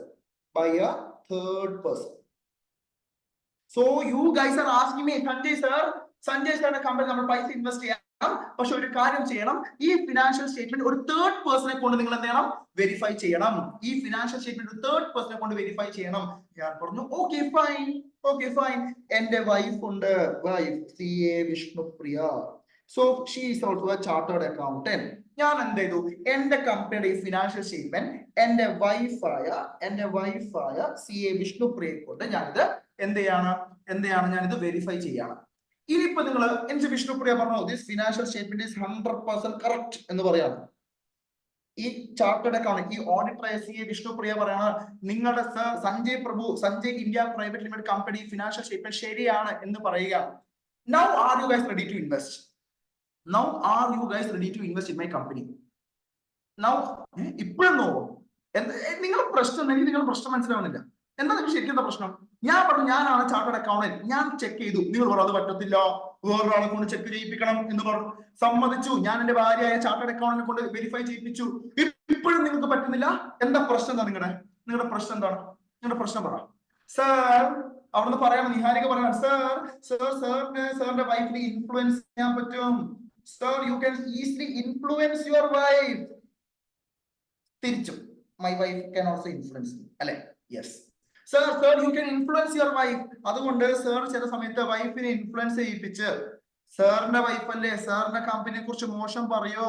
അപ്പൊ നിങ്ങൾ എന്നോട് പറയാണ് you should get these financial statement verified or examined by a third person who is independent എന്ന് പറയണം. സോ നിങ്ങൾ എന്നോട് പറയാണ്, sir get this financial statement verified or examined by a third person who is independent എന്ന് പറയാം. മനസ്സിലാവുന്നുണ്ടോടാ? Okay ആണോ? So this third person who is going to this third person, this independent third person who is going to verify the financial statement, who is going to examine the financial statement, is known as auditor. Is known as auditor. മനസ്സിലാവുന്നുണ്ടോ? Okay ആണോ? See, this is the very first day class. We have to go very slow. Sometimes നിങ്ങൾക്ക് ഇതിനെക്കാട്ടും നല്ല ധാരണ ഉണ്ടാവാം. So നിങ്ങൾ പറയും, sir ഇത് എത്ര സ്ലോ ആയിട്ടാണ് പോകുന്നത്, കുറച്ച് സ്പീഡ് ആയിട്ട് എടുക്കുക സർ എന്ന് പറഞ്ഞാലും ഇതുപോലെ പോകത്തുള്ളൂ. This is very first class ആണ്, വളരെ ബേസിക് ക്ലാസ് ആണ്. അതുകൊണ്ട് ഈ ഒരു പേസിലാണ് സ്റ്റാർട്ടിങ്ങിൽ പോവാം. ക്രമേണ നമ്മുടെ പേസും കൂടും, നമ്മുടെ സിലബസിന്റെ ഡെപ്തും കൂടും. Don't worry about that. We will be completing our class on time. Don't worry about all these kind of things right now. Only focus on what I am going to teach you right now. Okay ആണോ? ഇപ്പോഴെന്താണോ പഠിപ്പിക്കുന്നത് അതിനെ പറ്റി മാത്രം നിങ്ങൾ ആലോചിച്ചാൽ മതി, വേറെ ഒന്നും ഇപ്പൊ ആലോചിക്കേണ്ട ആവശ്യമില്ല. ഓക്കെ, സോ എന്താ നമ്മൾ ഇവിടെ പറഞ്ഞത്?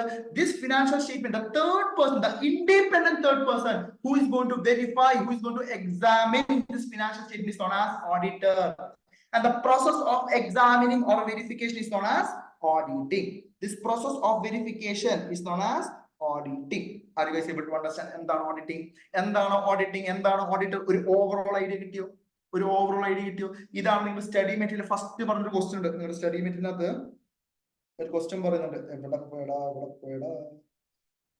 Okay, a person who requests his brother, ഒരു വ്യക്തി അയാളുടെ ബ്രദറായ ചാർട്ടേഡ് അക്കൗണ്ടന്റിനോട് പറഞ്ഞു തന്റെ കമ്പനി ഓഡിറ്റ് ചെയ്ത് ഓഡിറ്റ് റിപ്പോർട്ട് ഇഷ്യൂ ചെയ്യാൻ.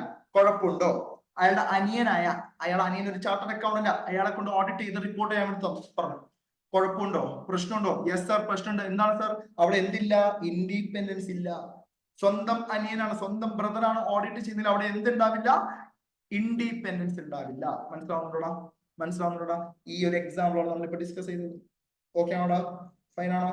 ഇത് ഹൈലൈറ്റ് ചെയ്യണം കേട്ടോ. ഇത് ഹൈലൈറ്റ് ചെയ്യണം, ജസ്റ്റ് കാണിക്കാൻ വേണ്ടി പറഞ്ഞത് മാത്രം. ഫൈൻ ആണോടാ? Yes. So let's discuss about the chapter. Let's start meaning and nature of auditing. So the very first question that we are going to learn right now is what is the meaning of auditing? നമ്മളിപ്പോ ഒരു definition പഠിക്കും. Auditing എന്താണ്, ശരിയായ auditing എന്താണ്? ഞാൻ പറഞ്ഞു 1-2 class കൊണ്ട് നമുക്ക് മനസ്സിലാവത്തില്ല. ഓക്കെ, കാരണം ഓഡിറ്റിംഗ് വലിയൊരു കടലാണ്. ഓക്കെ, സോ അതിന്റെ അറ്റത്തിൽ ചൂണ്ടിടുന്നവർ മാത്രമാണ് നമ്മൾ. ഓക്കെ, സോ ഇത് വലിയൊരു കടലാണ്. Don't think like within next 2 days class I am going to have complete knowledge about auditing. No. Okay, so just നമുക്ക് ഇതിന്റെ ഡെഫിനേഷൻ മാത്രം ഇപ്പൊ നമുക്ക് നോക്കാം. ഓഡിറ്റിംഗ് എന്താണ്? ഓഡിറ്റിംഗ് ഒരു ഇൻഡിപെൻഡന്റ് എക്സാമിനേഷൻ. സമ്മതിച്ചോ? നിങ്ങൾ എന്റെ ഭാര്യയെ കൊണ്ട് നിങ്ങളെ ചെക്ക് നിങ്ങൾ സമ്മതിച്ചോ? ഇല്ല. You said no, wife audit ചെയ്യിപ്പിക്കണ്ട, കാരണം വൈഫ് ഓഡിറ്റ് ചെയ്താൽ സാറിന് ഇൻഫ്ലുവൻസ് ചെയ്യാൻ പറ്റും, വൈഫ് ഇൻഡിപെൻഡന്റ് അല്ല. സോ ഓഡിറ്റ് ഒരു ഇൻഡിപെൻഡന്റ് എക്സാമിനേഷൻ ആയിരിക്കണം. ഓക്കെ, ഞാൻ ഇൻഡിപെൻഡന്റ്ലി എന്താണ് എക്സാമിൻ ചെയ്യുന്നത്? സർ ഞാൻ ഇൻഡിപെൻഡന്റ്ലി എന്താണ് സർ എക്സാമിൻ ചെയ്യുന്നത്? Financial information. അവിടെ ഉപയോഗിച്ച വാക്ക് ഫിനാൻഷ്യൽ സ്റ്റേറ്റ്മെന്റ് എന്നല്ലടാ, ഫിനാൻഷ്യൽ ഇൻഫോർമേഷൻ. ഓക്കെ ആണോ? Independent examination. സർ എന്താണ് സർ വ്യത്യാസം? എടാ, ഫിനാൻഷ്യൽ സ്റ്റേറ്റ്മെന്റ് എന്ന് പറഞ്ഞാൽ നേരത്തെ നമ്മൾ പറഞ്ഞ 5 കാര്യങ്ങൾ മാത്രമേ വരൂ. Balance sheet, P&L account, cash flow, statements of account, so statement of changes in equity, notes to accounts. ഇത് കൂടാതെ വരുന്ന മറ്റ് ഫിനാൻഷ്യൽ ഇൻഫോർമേഷൻസും നമ്മൾ ചില സമയത്ത് വെരിഫൈ ചെയ്യും. So audit is an independent examination of financial information. Sir ആരുടെ financial information? Sir of any entity. എന്താണ്? Of any entity. ഏത് എൻറ്റിറ്റിയോ ആയിക്കോട്ടെ, ആരുടെ ഫിനാൻഷ്യൽ ഇൻഫോർമേഷൻ വേണമെങ്കിൽ നമ്മൾ വെരിഫൈ ചെയ്യും. Of any entity. സർ ഈ എൻറ്റിറ്റിയുടെ പ്രത്യേകത എന്തൊക്കെയാണ് സർ? അത് പ്രോഫിറ്റ് ഓറിയന്റഡ് ആവാം, അല്ലാതാവാം. സേ ഫോർ എക്സാമ്പിൾ റിലയൻസ് ഒരു പ്രോഫിറ്റ് ഓറിയന്റഡ് കമ്പനിയാണ്. റിലയൻസിന്റെ ഫിനാൻഷ്യൽ സ്റ്റേറ്റ്മെന്റ്സ് നമ്മൾ ഓഡിറ്റ് ചെയ്യും. നാളെ ഒരു ട്രസ്റ്റ് വരണം, ഒരു ചാരിറ്റബിൾ ട്രസ്റ്റ് വന്നിട്ട് പറയാണ്, സഞ്ജയ് സർ എന്റെ ഈ ട്രസ്റ്റ് ഒന്ന് ഓഡിറ്റ് ചെയ്യണം. ഞാൻ പറയും, അയ്യോ ഇത് പ്രോഫിറ്റ് ഓറിയന്റഡ് അല്ലല്ലോ, ഞാൻ ഒന്ന് ഓഡിറ്റ് ചെയ്യത്തില്ല. വിട്ടുകളയോ? ഞാൻ ഇല്ല. Whether it is a charitable institute, whether it is a profit oriented or not. Okay, whether it is profit oriented or not, irrespective of its size. അതിന്റെ സൈസ് എന്തോ ആയിക്കോട്ടെ, വലിയ ഇൻസ്റ്റിറ്റ്യൂട്ട് ആയിക്കോട്ടെ, ജസ്റ്റ് സ്റ്റാർട്ട് ചെയ്തൊരു കമ്പനി ആയിക്കോട്ടെ, irrespective of its size. Or legal form എന്ന് പറയുന്നത് അതൊരു കമ്പനി ആയിക്കോട്ടെ, അതൊരു LLP ആയിക്കോട്ടെ, അതൊരു സോൾ പ്രൊപ്രൈറ്റർഷിപ്പ് ആയിക്കോട്ടെ, അതൊരു ഫേം ആയിക്കോട്ടെ, അതൊരു ട്രസ്റ്റ് ആയിക്കോട്ടെ, irrespective of the legal form. Okay ആണോ? സോ എന്താണ് ഓഡിറ്റ് എന്ന് പറഞ്ഞാൽ? It is an independent examination. Independent examination. നീ ഇൻഡിപെൻഡന്റ്ലി എന്താണ് എക്സാമിൻ ചെയ്യുന്നത്? Financial information. ആരുടെ ഫിനാൻഷ്യൽ ഇൻഫോർമേഷൻ? ആരുടെയും ആവാം, ഓഫ് എനി എൻറ്റിറ്റി. എൻറ്റിറ്റിയുടെ പ്രത്യേകതകൾ എന്തൊക്കെയാണ്? Whether profit oriented or not, irrespective of it size or legal form. Irrespective of its size or legal form. Sir, നീ എന്തിനാണ് സർ ഓഡിറ്റ് ചെയ്യുന്നത്? സർ, നീ എന്തിനാണ് സർ ഓഡിറ്റ് ചെയ്യുന്നത്? ആ ഫിനാൻഷ്യൽ സ്റ്റേറ്റ്മെന്റ് ചെക്ക് ചെയ്തിട്ട് മാനേജ്മെന്റ് പ്രിപ്പയർ ചെയ്ത ഫിനാൻഷ്യൽ സ്റ്റേറ്റ്മെന്റ്സിൽ തെറ്റുണ്ടെങ്കിൽ തെറ്റുണ്ട് എന്ന അഭിപ്രായം പറയും, തെറ്റില്ലെങ്കിൽ തെറ്റില്ല എന്ന അഭിപ്രായം പറയും. ചുരുക്കി പറഞ്ഞാൽ അഭിപ്രായം പറയുക എന്നുള്ളതാണ് ഓഡിറ്ററിന്റെ ഉദ്ദേശം. ഓഡിറ്ററിന്റെ ഉദ്ദേശം എന്താണ്? To express opinion. To express opinion. പണ്ട് ഞാൻ വിചാരിച്ചത്, ഞാൻ CA ഇന്റർ ഒക്കെ പഠിക്കുന്ന സമയത്ത് ഞാൻ വിചാരിച്ചത് ഒരു ഓഡിറ്ററിന്റെ റെസ്പോൺസിബിലിറ്റി എന്താണെന്ന് പറഞ്ഞാൽ ഫിനാൻഷ്യൽ സ്റ്റേറ്റ്മെന്റ്സിലെ മിസ്റ്റേക്സ് ഒക്കെ കണ്ടുപിടിച്ച് അതൊക്കെ റെക്ടിഫൈ ചെയ്യിപ്പിക്കുക, അതൊക്കെ ശരിയാക്കിപ്പിക്കുക എന്നുള്ളതാണ്. അല്ല, അതൊരു സെക്കൻഡറി ഒബ്ജക്റ്റീവ് മാത്രമാണ്. പ്രൈമറി ഒബ്ജക്റ്റീവ് എന്നാണ് ടു എക്സ്പ്രസ് ഒപ്പീനിയൻ, അഭിപ്രായം രേഖപ്പെടുത്തുക. ഓക്കെ ആണോ? നിങ്ങൾ മനസ്സിലാക്കേണ്ട കാര്യം എന്താണെന്ന് വെച്ചാൽ ഇവിടെ ശ്രദ്ധിക്കുക. ഇതാണ് എന്റെ കമ്പനി, ഇത് കമ്പനി. ഓക്കെ, കമ്പനി ഇതാരാണ്? ഇതാണ് മാനേജ്മെന്റ്. മനസ്സിലായില്ല? കണ്ടിട്ട് മനസ്സിലായില്ല? അതാണ് മാനേജ്മെന്റ്. ഓക്കെ ആണോ? ഇവരാണ് മാനേജ്മെന്റ്. ഇവർക്ക് ഈ കമ്പനിയുടെ ഓക്കെ, ഈ കമ്പനി റൺ ചെയ്യാൻ അവർ ആരുടെ പൈസ വാങ്ങുന്നത്? ഈ കമ്പനിയുടെ ഓണേഴ്സ് ആരാണ്? ഓണേഴ്സ്, ഷെയർ ഹോൾഡേഴ്സ് അല്ലെ? ഷെയർ ഹോൾഡേഴ്സിന്റെ പൈസ വെച്ചിട്ടാണ് മാനേജ്മെന്റ് ഈ ബിസിനസ് റൺ ചെയ്തത്. ശരിയല്ല? ഷെയർ ഹോൾഡേഴ്സിന്റെ പൈസ വെച്ചിട്ടാണ് ഈ മാനേജ്മെന്റ് ബിസിനസ് റൺ ചെയ്തത്. Shareholders are considered to be the owners of the company. ശരിയല്ലേ? They are considered to be the owners of the company. So ഈ ഷെയർ ഹോൾഡേഴ്സിന്റെ പൈസ വെച്ചിട്ടാണ് ഈ മാനേജ്മെന്റ് ബിസിനസ് റൺ ചെയ്തത്. ശരിയല്ലടാ? യെസ്. ഫോർ എക്സാമ്പിൾ, ഇപ്പൊ ഞാൻ സഞ്ജയ് പ്രഭു, ഞാൻ റിലയൻസിന്റെ ഷെയർ ഹോൾഡറാണ്. ഞാൻ ഷെയർസ് വാങ്ങിയിട്ടുണ്ട് റിലയൻസിന്റെ. ഞാൻ ടാറ്റയുടെ ഷെയർ ഹോൾഡറാണ്. അപ്പൊ നിങ്ങളുടെ മുന്നിലിരിക്കുന്ന ഞാൻ ആരാണ്?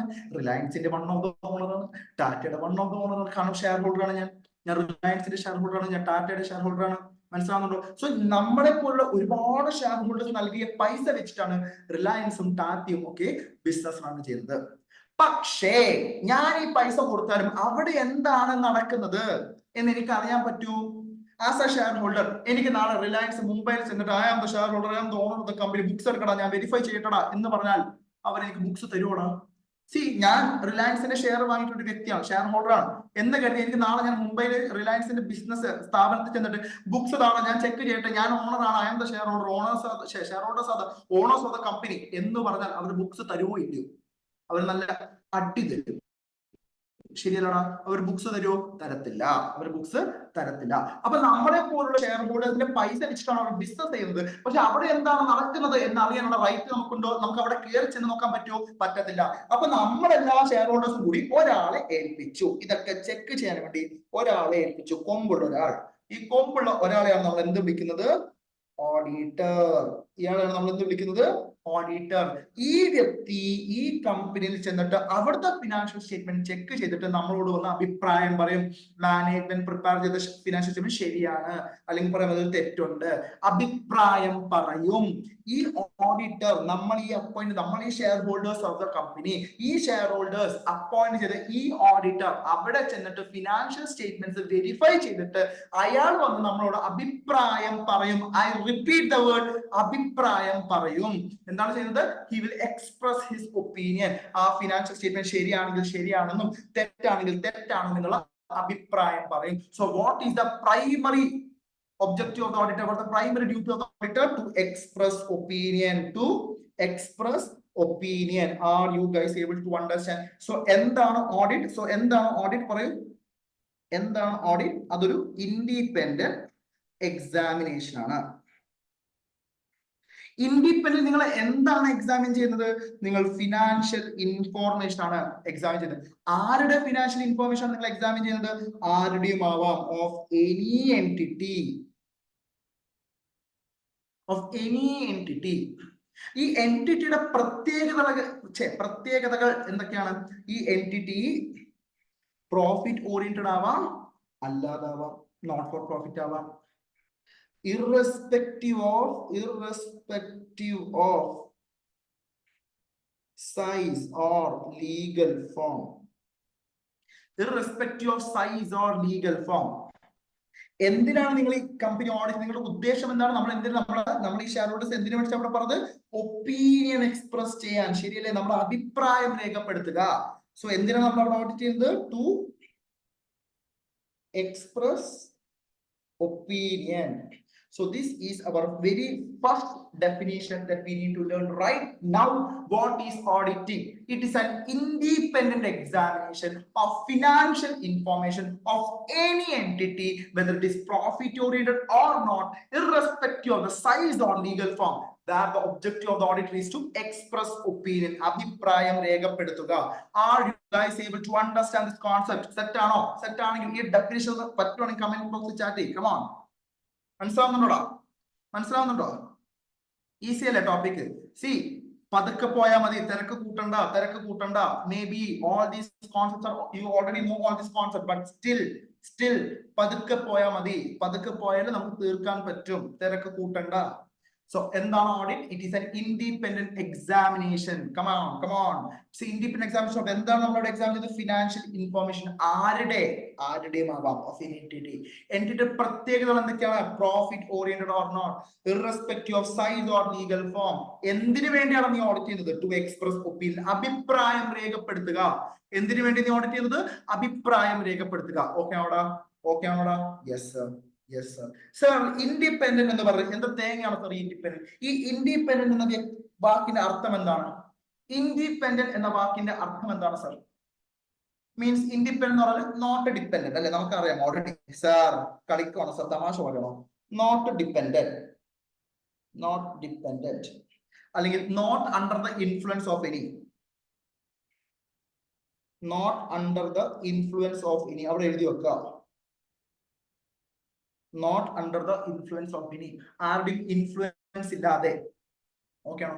സോ അതിന് ഒരു ഡെഫിനേഷൻ പറഞ്ഞിട്ടുണ്ട് ഇൻഡിപെൻഡൻസിന്. നമുക്ക് അതിന്റെ ഡെഫിനേഷൻ നമുക്ക് പഠിക്കാനുണ്ട്, ചാപ്റ്റർ 11 ഡീറ്റെയിൽ ആയിട്ട് പഠിക്കാനുണ്ട്. പക്ഷെ ഇപ്പൊ തന്നെ നമുക്ക് അതിന്റെ ഡെഫിനേഷൻ ജസ്റ്റ് ഒന്ന് വായിച്ചു. Judgement of a person is not subordinate to the wishes of another person. Judgment of a person should not be under the is not subordinate to the wishes of another person. ഇവിടെ എന്റെ text ബുക്കിൽ ഉണ്ട്, എഴുതണം നിർബന്ധമില്ല, അതുകൊണ്ട് judgment of the person is not subordinate to the wishes or direction of another person. എന്താണ് സംഭവം?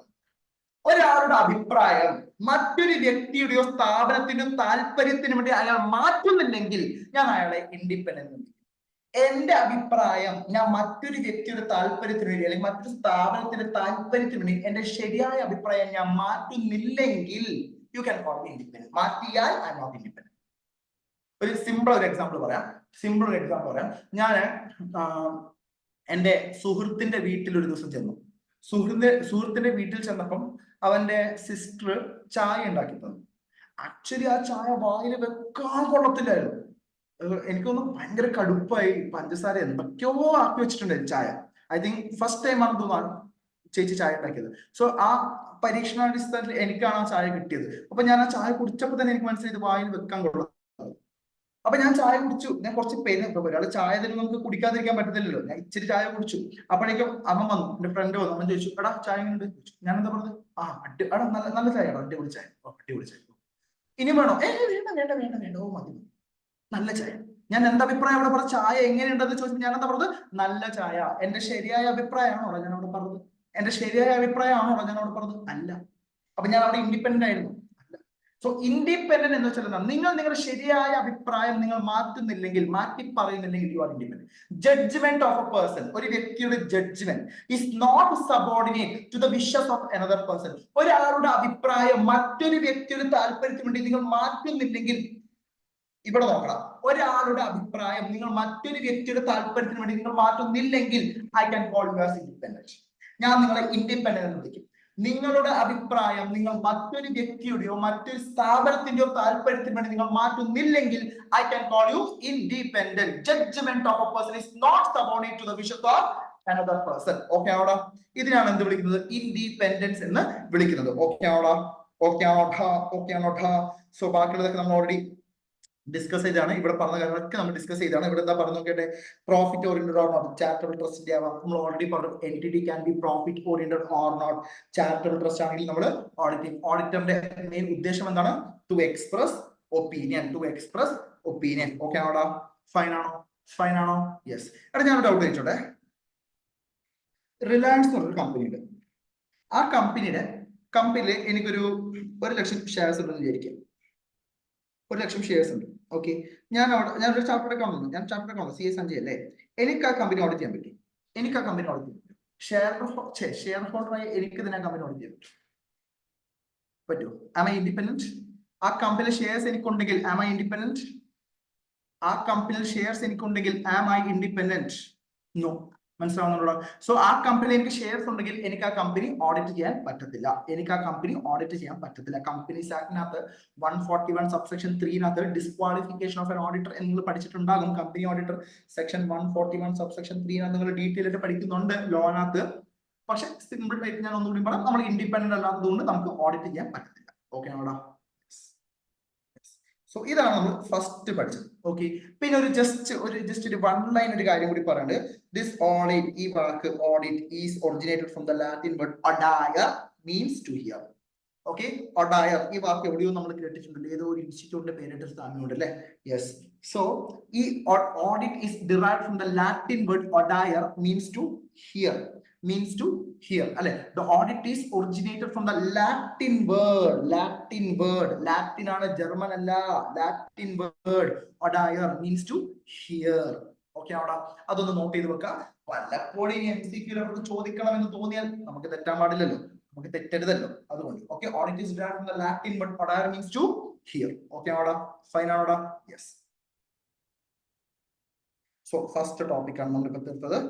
Next, ഇത് വളരെ സിമ്പിൾ ആണ്, ഒന്നുമില്ല. ഇത് എക്സാമിന് ചോദിച്ചിട്ടുണ്ട്. ഈ ഒരു ടോപ്പിക് എക്സാമിന് ചോദിച്ചിട്ടുണ്ട്, ഒരുപാട് തവണ ചോദിച്ചിട്ടുണ്ട്. ഓക്കെ, അവിടെ എഴുതി വെക്കാം PYQ, പ്രീവിയസ് ഇയർ ക്വസ്റ്റ്യൻ. അവിടെ നോട്ട് ചെയ്ത് വെക്കണം PYQ. ഓക്കെ, ഒരു ഫിനാൻഷ്യൽ സ്റ്റേറ്റ്മെന്റ് ഒരു വ്യക്തി ഓഡിറ്റ് ചെയ്യുന്ന സമയത്ത്, ഒരു ഓഡിറ്റർ ഓഡിറ്റ് ചെയ്യുന്ന സമയത്ത് അവർ എന്തൊക്കെയാണ് ശ്രദ്ധിക്കേണ്ടത്? ഇപ്പൊ ഞാൻ ഒരു കമ്പനി ഓഡിറ്റ് ചെയ്യാണെന്ന് വിചാരിക്കും, ഞാൻ എന്തൊക്കെയാണ് ശ്രദ്ധിക്കേണ്ടത്? ഓക്കെ, അല്ലെങ്കിൽ നിങ്ങൾ എന്റെ കമ്പനി ഓഡിറ്റ് ആണ്, നിങ്ങൾ എന്തൊക്കെയാണ് ശ്രദ്ധിക്കുന്നത്? ഫസ്റ്റ് നിങ്ങൾ ശ്രദ്ധിക്കേണ്ടത്, അക്കൗണ്ട്സ് പ്രിപ്പയർ ചെയ്തിട്ടുള്ളത് ബുക്സ് ഓഫ് അക്കൗണ്ട്സിൽ നിന്നുള്ള എൻട്രീസിൽ നിന്ന് തന്നെയായിരിക്കണം. ഫിനാൻഷ്യൽ സ്റ്റേറ്റ്മെന്റ്സ് പ്രിപ്പയർ ചെയ്തത് ബുക്സ് ഓഫ് അക്കൗണ്ട്സിൽ നിന്നുള്ള എൻട്രീസിൽ നിന്ന് തന്നെ ആയിരിക്കണം. എന്താ പറയുക? ഫസ്റ്റ് പോയിന്റ് എന്താ പറഞ്ഞത്? നമ്മൾ accounts prepare, financial statement prepare ചെയ്തിട്ടുള്ളത് ബുക്സ് ഓഫ് അക്കൗണ്ട്സിൽ നിന്നുള്ള എൻട്രീസിൽ നിന്ന് തന്നെയായിരിക്കണം. ബുക്സ് ഓഫ് അക്കൗണ്ട്സിൽ ഇല്ലാത്ത എൻട്രീസ് എനിക്ക് എന്റെ ഫിനാൻഷ്യൽ സ്റ്റേറ്റ്മെന്റ്സിൽ കാണിക്കാൻ പറ്റുമോടാ? എന്റെ ബുക്സിൽ ഇല്ലാത്ത എൻട്രീസ് എനിക്ക് എന്റെ ഫിനാൻഷ്യൽ സ്റ്റേറ്റ്മെന്റ്സിൽ കാണിക്കാൻ പറ്റുമോ? പറ്റൂല. So financial statement accounts prepare ചെയ്തിട്ടുള്ളത് ബുക്സ് ഓഫ് അക്കൗണ്ട്സിലുള്ള എൻട്രീസിൽ നിന്ന് തന്നെ ആയിരിക്കണം. ഇതാണ് ഫസ്റ്റ് പോയിന്റ്. അവിടെ ജസ്റ്റ് ഇതുപോലെ ചെറുതായിട്ട് ഇങ്ങനെ വരച്ചു വെക്കാം. ഇതുപോലത്തെ ഒരു ഡയഗ്രാം ഇവിടെ ചെറുതായിട്ട് ഇവിടെ ഇങ്ങനെ വരയ്ക്കാം. ഓക്കെ, സോ ഫസ്റ്റ് പോയിന്റ് എന്താ പറയുന്നത്? The accounts have been drawn up with reference to entries in the books of account. Books of അക്കൗണ്ട്സിൽ നിന്നുള്ള എൻട്രീസിൽ നിന്നായിരിക്കണം അക്കൗണ്ട്സ്. ഇതാണ് ഞാൻ ഫസ്റ്റ് ശ്രദ്ധിക്കുന്നത്. സെക്കൻഡ്, ബുക്സ് ഓഫ് അക്കൗണ്ട്സ് ചുമ്മാ എൻട്രി പാസ് ചെയ്യാൻ പറ്റുമോ? പറ്റത്തില്ല. So entries in the books of account, entries in the books of account should be supported by sufficient appropriate audit evidence. See, books of account ചുമ്മാ entries pass ചെയ്യാൻ പറ്റും? നമുക്ക് ഇല്ല. ഈ എൻട്രീസിന് എന്തുണ്ടാവണം? സപ്പോർട്ടിംഗ് ആയിട്ട് എവിഡൻസ് ഉണ്ടാവണം. ഈ എൻട്രീസിന് സപ്പോർട്ടിംഗ് ആയിട്ട് എവിഡൻസ് ഉണ്ടാവണം. എങ്ങനത്തെ എവിഡൻസ് ആണ് sir? Sufficient and appropriate.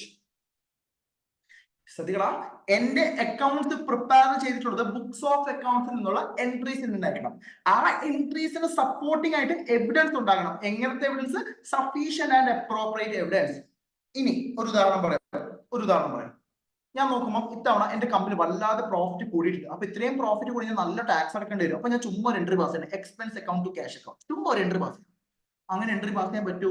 Evidence ഇല്ലാതെ ചുമ്മാ നമുക്ക് എൻട്രി പാസ് ചെയ്യാൻ പറ്റുമോ? പ്രോഫിറ്റ് കുറയ്ക്കാനോ പ്രോഫിറ്റ് കൂട്ടാനോ ചുമ്മാ കയറി വല്ല എൻട്രി പാസ് ചെയ്യാൻ പറ്റുമോ? നമുക്ക് പറ്റത്തില്ല. സോ നിങ്ങൾ എന്തെങ്കിലും ഒരു എൻട്രി പാസ് ആയിട്ടുണ്ടെങ്കിൽ ആ എൻട്രിക്ക് സപ്പോർട്ടിംഗ് ആയിട്ടുള്ള എവിഡൻസ് ഉണ്ട് എന്ന് ഓഡിറ്റർ ചെക്ക് ചെയ്തിരിക്കണം. അതാണ് second point. Okay, third point, ഒരൊറ്റ എൻട്രി പോലും മിസ് ആവാൻ പാടില്ല. ഇപ്പൊ ബുക്സ് ഓഫ് അക്കൗണ്ട്സിൽ 100 എൻട്രീസ് ഉണ്ടെങ്കിൽ 100 എൻട്രീസും നമ്മുടെ ഫിനാൻഷ്യൽ സ്റ്റേറ്റ്മെന്റ്സ് കമ്പയർ ചെയ്യുന്ന സമയത്ത് നമ്മൾ കൺസിഡർ ചെയ്തിരിക്കണം. None of the entries in the books of account have been omitted in the process of compilation. Financial statement prepare ചെയ്യുന്ന സമയത്ത് ബുക്സ് ഓഫ് അക്കൗണ്ട്സിൽ എത്ര എൻട്രീസ് ഉണ്ടോ അത്രയും എൻട്രീസ് നമ്മൾ കമ്പൈലേഷൻ ചെയ്യുന്ന സമയത്ത് യൂസ് ചെയ്തിരിക്കണം, കൺസിഡർ ചെയ്തിരിക്കണം. ഒരൊറ്റ എൻട്രി പോലും മിസ്സാവാൻ പാടില്ല. ബുക്സിലുള്ള എല്ലാ എൻട്രീസും കൺസിഡർ ചെയ്തിട്ട് തന്നെ ആയിരിക്കണം നിങ്ങൾ ഫിനാൻഷ്യൽ സ്റ്റേറ്റ്മെന്റ് പ്രിപ്പയർ ചെയ്യാൻ വേണ്ടിയിട്ട്. ഇപ്പൊ ഫോർ എക്സാമ്പിൾ ബുക്സിനകത്ത് ഒരു 100 എൻട്രി ഉണ്ടെന്ന് ചോദിക്കാം, ഒരു 70 എൻട്രി വെച്ച് ഫിനാൻഷ്യൽ സ്റ്റേറ്റ്മെന്റ് പ്രിപ്പയർ ചെയ്താൽ മതിയോടാ? 70 എൻട്രി വെച്ച് ഫിനാൻഷ്യൽ സ്റ്റേറ്റ്മെന്റ് പ്രിപ്പയർ ചെയ്താൽ ആ ഫിനാൻഷ്യൽ സ്റ്റേറ്റ്മെന്റ് നമ്മുടെ കമ്പനിയുടെ ശരിയായ പ്രോഫിറ്റ് ആയിരിക്കുമോ കാണിക്കുന്നുണ്ടാവുക? അല്ല. സോ നിങ്ങളുടെ ഫിനാൻഷ്യൽ സ്റ്റേറ്റ്മെന്റ് പ്രിപ്പയർ ചെയ്യുന്ന സമയത്ത് ബുക്സിനകത്ത് എത്ര എൻട്രീസ് ഉണ്ടോ അത്രയും എൻട്രീസ് നിങ്ങൾ കൺസിഡർ ചെയ്തിരിക്കണം. None of the entries has been omitted in the process of compilation. Okay ആണോ? ഫൈൻ ആണോ? നെക്സ്റ്റ്, എന്തൊക്കെയാണോ ഫിനാൻഷ്യൽ സ്റ്റേറ്റ്മെന്റ് കൊടുക്കുന്ന ഇൻഫോർമേഷൻ, നമ്മൾ ഫിനാൻഷ്യൽ സ്റ്റേറ്റ്മെന്റ്സിൽ കൊടുക്കുന്ന information that should be clear and unambiguous. Unambiguous എന്നാൽ കൺഫ്യൂഷൻ ഉണ്ടാക്കാൻ പാടില്ല. It should be very clear and unambiguous. Confusion ഉണ്ടാവാൻ പാടില്ല, കൺഫ്യൂഷൻലെസ് ആയിരിക്കണം. Confusion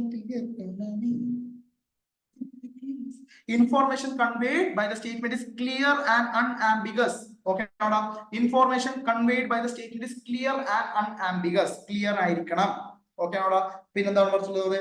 financial statement properly classify ചെയ്യണം, ഡിസ്ക്രൈബ് ചെയ്യണം, പ്രോപ്പർലി ഡിസ്ക്ലോസ് ചെയ്യണം ആസ് പെർ അക്കൗണ്ടിംഗ് സ്റ്റാൻഡേർഡ്. എടാ നിനക്ക് ഇഷ്ടമുള്ള പോലെ നിനക്ക് ഫിനാൻഷ്യൽ സ്റ്റേറ്റ്മെന്റ് പ്രിപ്പയർ ചെയ്യാൻ പറ്റുമോടാ?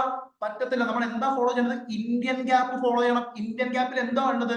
Accounting standard India AS. അപ്പൊ ASനകത്ത് എന്താണോ പറഞ്ഞിട്ടുള്ളത് അപ്രകാരം മാത്രമേ നമുക്ക് നമ്മുടെ ഫിനാൻഷ്യൽ സ്റ്റേറ്റ്മെന്റ് ക്ലാസിഫൈ ചെയ്യാനും ഡിസ്ക്രൈബ് ചെയ്യാനും ഡിസ്ക്ലോസ് ചെയ്യാനും പറ്റത്തുള്ളൂ. മനസ്സിലാവുന്നുണ്ടോ? സോ നമുക്ക് എങ്ങനെ ഫിനാൻഷ്യൽ സ്റ്റേറ്റ്മെന്റ് പ്രിപ്പയർ ചെയ്യാൻ പറ്റൂ? As per the accounting standard. So as an auditor ഞാൻ എന്താ നെക്സ്റ്റ് ചെക്ക് ചെയ്യേണ്ടത്? ഫിനാൻഷ്യൽ സ്റ്റേറ്റ്മെന്റ് അക്കൗണ്ടിംഗ് സ്റ്റാൻഡേർഡ് പറഞ്ഞതുപോലെ തന്നെയാണോ ക്ലാസിഫൈ ചെയ്തിട്ടുള്ളത്, ഡിസ്ക്രൈബ് ചെയ്തിട്ടുള്ളത്, ഡിസ്ക്ലോസ് ചെയ്തിട്ടുള്ളത്? പിന്നെ ഫിനാൻഷ്യൽ സ്റ്റേറ്റ്മെന്റ് ഒരു ട്രൂ ആൻഡ് ഫെയർ പിക്ചർ നൽകുന്നുണ്ടോ? So this is the new keyword that we are going to learn in our auditing subject. True and fair എന്ന് പറഞ്ഞേ. ട്രൂ ആൻഡ് ഫെയർ പറഞ്ഞേ. True and fair. So എന്താണ് true and fair? We will discuss about that. True and fair. ഒരു ആദ്യം ഈ സെന്റൻസിന്റെ meaning ഞാൻ പറഞ്ഞുതരാം, അതിനുശേഷം ആ വാക്കിന്റെ മീനിങ് കൂടി ഞാൻ പറയാം. സേ ഫോർ എക്സാമ്പിൾ, എന്റെ കമ്പനി നല്ല ലാഭത്തിലാണ്, എന്റെ കമ്പനി നല്ല പ്രോഫിറ്റ് ഉണ്ട്, പക്ഷെ പ്രോഫിറ്റ് ഉണ്ടെങ്കിൽ ഞാൻ ടാക്സ് അടക്കണമല്ലോ എന്ന് കരുതി ഞാൻ എന്ത് ചെയ്തു? എന്റെ ഫിനാൻഷ്യൽ സ്റ്റേറ്റ്മെന്റ്സിൽ കുറച്ച് മാനിപ്പുലേഷൻസ് ഒക്കെ ആക്കിയിട്ട് എന്റെ പ്രോഫിറ്റ് കുറച്ച് നഷ്ടത്തിലാക്കി ഞാൻ കാണിച്ചു ഫിനാൻഷ്യൽ സ്റ്റേറ്റ്മെന്റ്. ആക്ച്വലി എന്റെ ഫിനാൻഷ്യൽ സ്റ്റേറ്റ്മെന്റ് പ്രോഫിറ്റബിൾ ആണ്, പക്ഷെ ഞാൻ എന്റെ ഫിനാൻഷ്യൽ സ്റ്റേറ്റ്മെന്റ്സ് എങ്ങനെ പ്രിപ്പയർ ചെയ്തത്? മാനിപ്പുലേഷൻസ് ആക്കിയിട്ട് ഞാൻ എന്റെ ഫിനാൻഷ്യൽ സ്റ്റേറ്റ്മെന്റ്സ് എങ്ങനെ പ്രിപ്പയർ ചെയ്തത്? നഷ്ടത്തിലാണെന്ന് കാണിച്ചു. സോ എന്റെ ഫിനാൻഷ്യൽ സ്റ്റേറ്റ്മെന്റ് പ്രകാരം എന്റെ കമ്പനിയിൽ നഷ്ടമാണുള്ളത്, പക്ഷെ ആക്ച്വലി എന്റെ കമ്പനി പ്രോഫിറ്റബിൾ ആണ്. So whether this financial statement is giving a true and fair picture of the company? Tell me whether this financial statement is providing a true and fair picture of the company. Please tell me. ആണോ? ഈ financial statement true and fair picture നൽകുന്നുണ്ടോ നിങ്ങളുടെ കമ്പനിയുടെ? ഇല്ല. കാരണം financial statement പറയുന്നത് നിന്റെ കമ്പനിയിൽ നഷ്ടമാണ്, പക്ഷെ എന്റെ കമ്പനിയിൽ ആക്ച്വലി ലാഭം മാത്രമേ ഉള്ളൂ. സോ ആസ് എൻ ഓഡിറ്റർ ഞാൻ ചെക്ക് ചെയ്യണം ഫിനാൻഷ്യൽ സ്റ്റേറ്റ്മെന്റ് കമ്പനിയുടെ ശരിയായ പിക്ചർ തന്നെയാണ് നൽകുന്നത്. The financial statement presents a true and fair picture of the operational results and of the assets and liabilities. Financial സ്റ്റേറ്റ്മെന്റ്സിനകത്ത് ശരിയായ ട്രൂ ആൻഡ് ഫെയർ പിക്ചർ നൽകുന്നുണ്ടോ എന്ന് ഞാൻ ചെക്ക് ചെയ്യണം. സോ ആസ് ആൻ ഓഡിറ്റർ എടാ ഷെയർ ഹോൾഡേഴ്സ് അല്ലടാ നമ്മൾ appoint ചെയ്ത് ഓഡിറ്റ് ചെയ്യാൻ വേണ്ടിട്ട്. അപ്പൊ നമ്മൾ ഓഡിറ്റ് ചെയ്യാൻ വേണ്ടി ചെന്ന് കഴിഞ്ഞാൽ നമ്മൾ എന്തൊക്കെയാണ് ചെക്ക് ചെയ്യേണ്ടത്? ഫസ്റ്റ് നമ്മൾ ചെക്ക് ചെയ്ത് അവിടുത്തെ അക്കൗണ്ട്സ് പ്രിപ്പയർ ചെയ്തിട്ടുള്ളത് ബുക്സ് ഓഫ് അക്കൗണ്ട്സ് എന്നുള്ള എൻട്രീസിൽ നിന്നാണോ? ആ എൻട്രീസിന് സപ്പോർട്ടിംഗ് ആയിട്ട് എവിഡൻസ് ഉണ്ടോ? എവിഡൻസ് എങ്ങനെയായിരിക്കണം? Sufficient and appropriate. ഒരൊറ്റ എൻട്രി പോലും മിസ് ആകാൻ പാടില്ല. None of the entries should be omitted. ഒരൊറ്റ എൻട്രി പോലും മിസ് ആകാൻ പാടില്ല.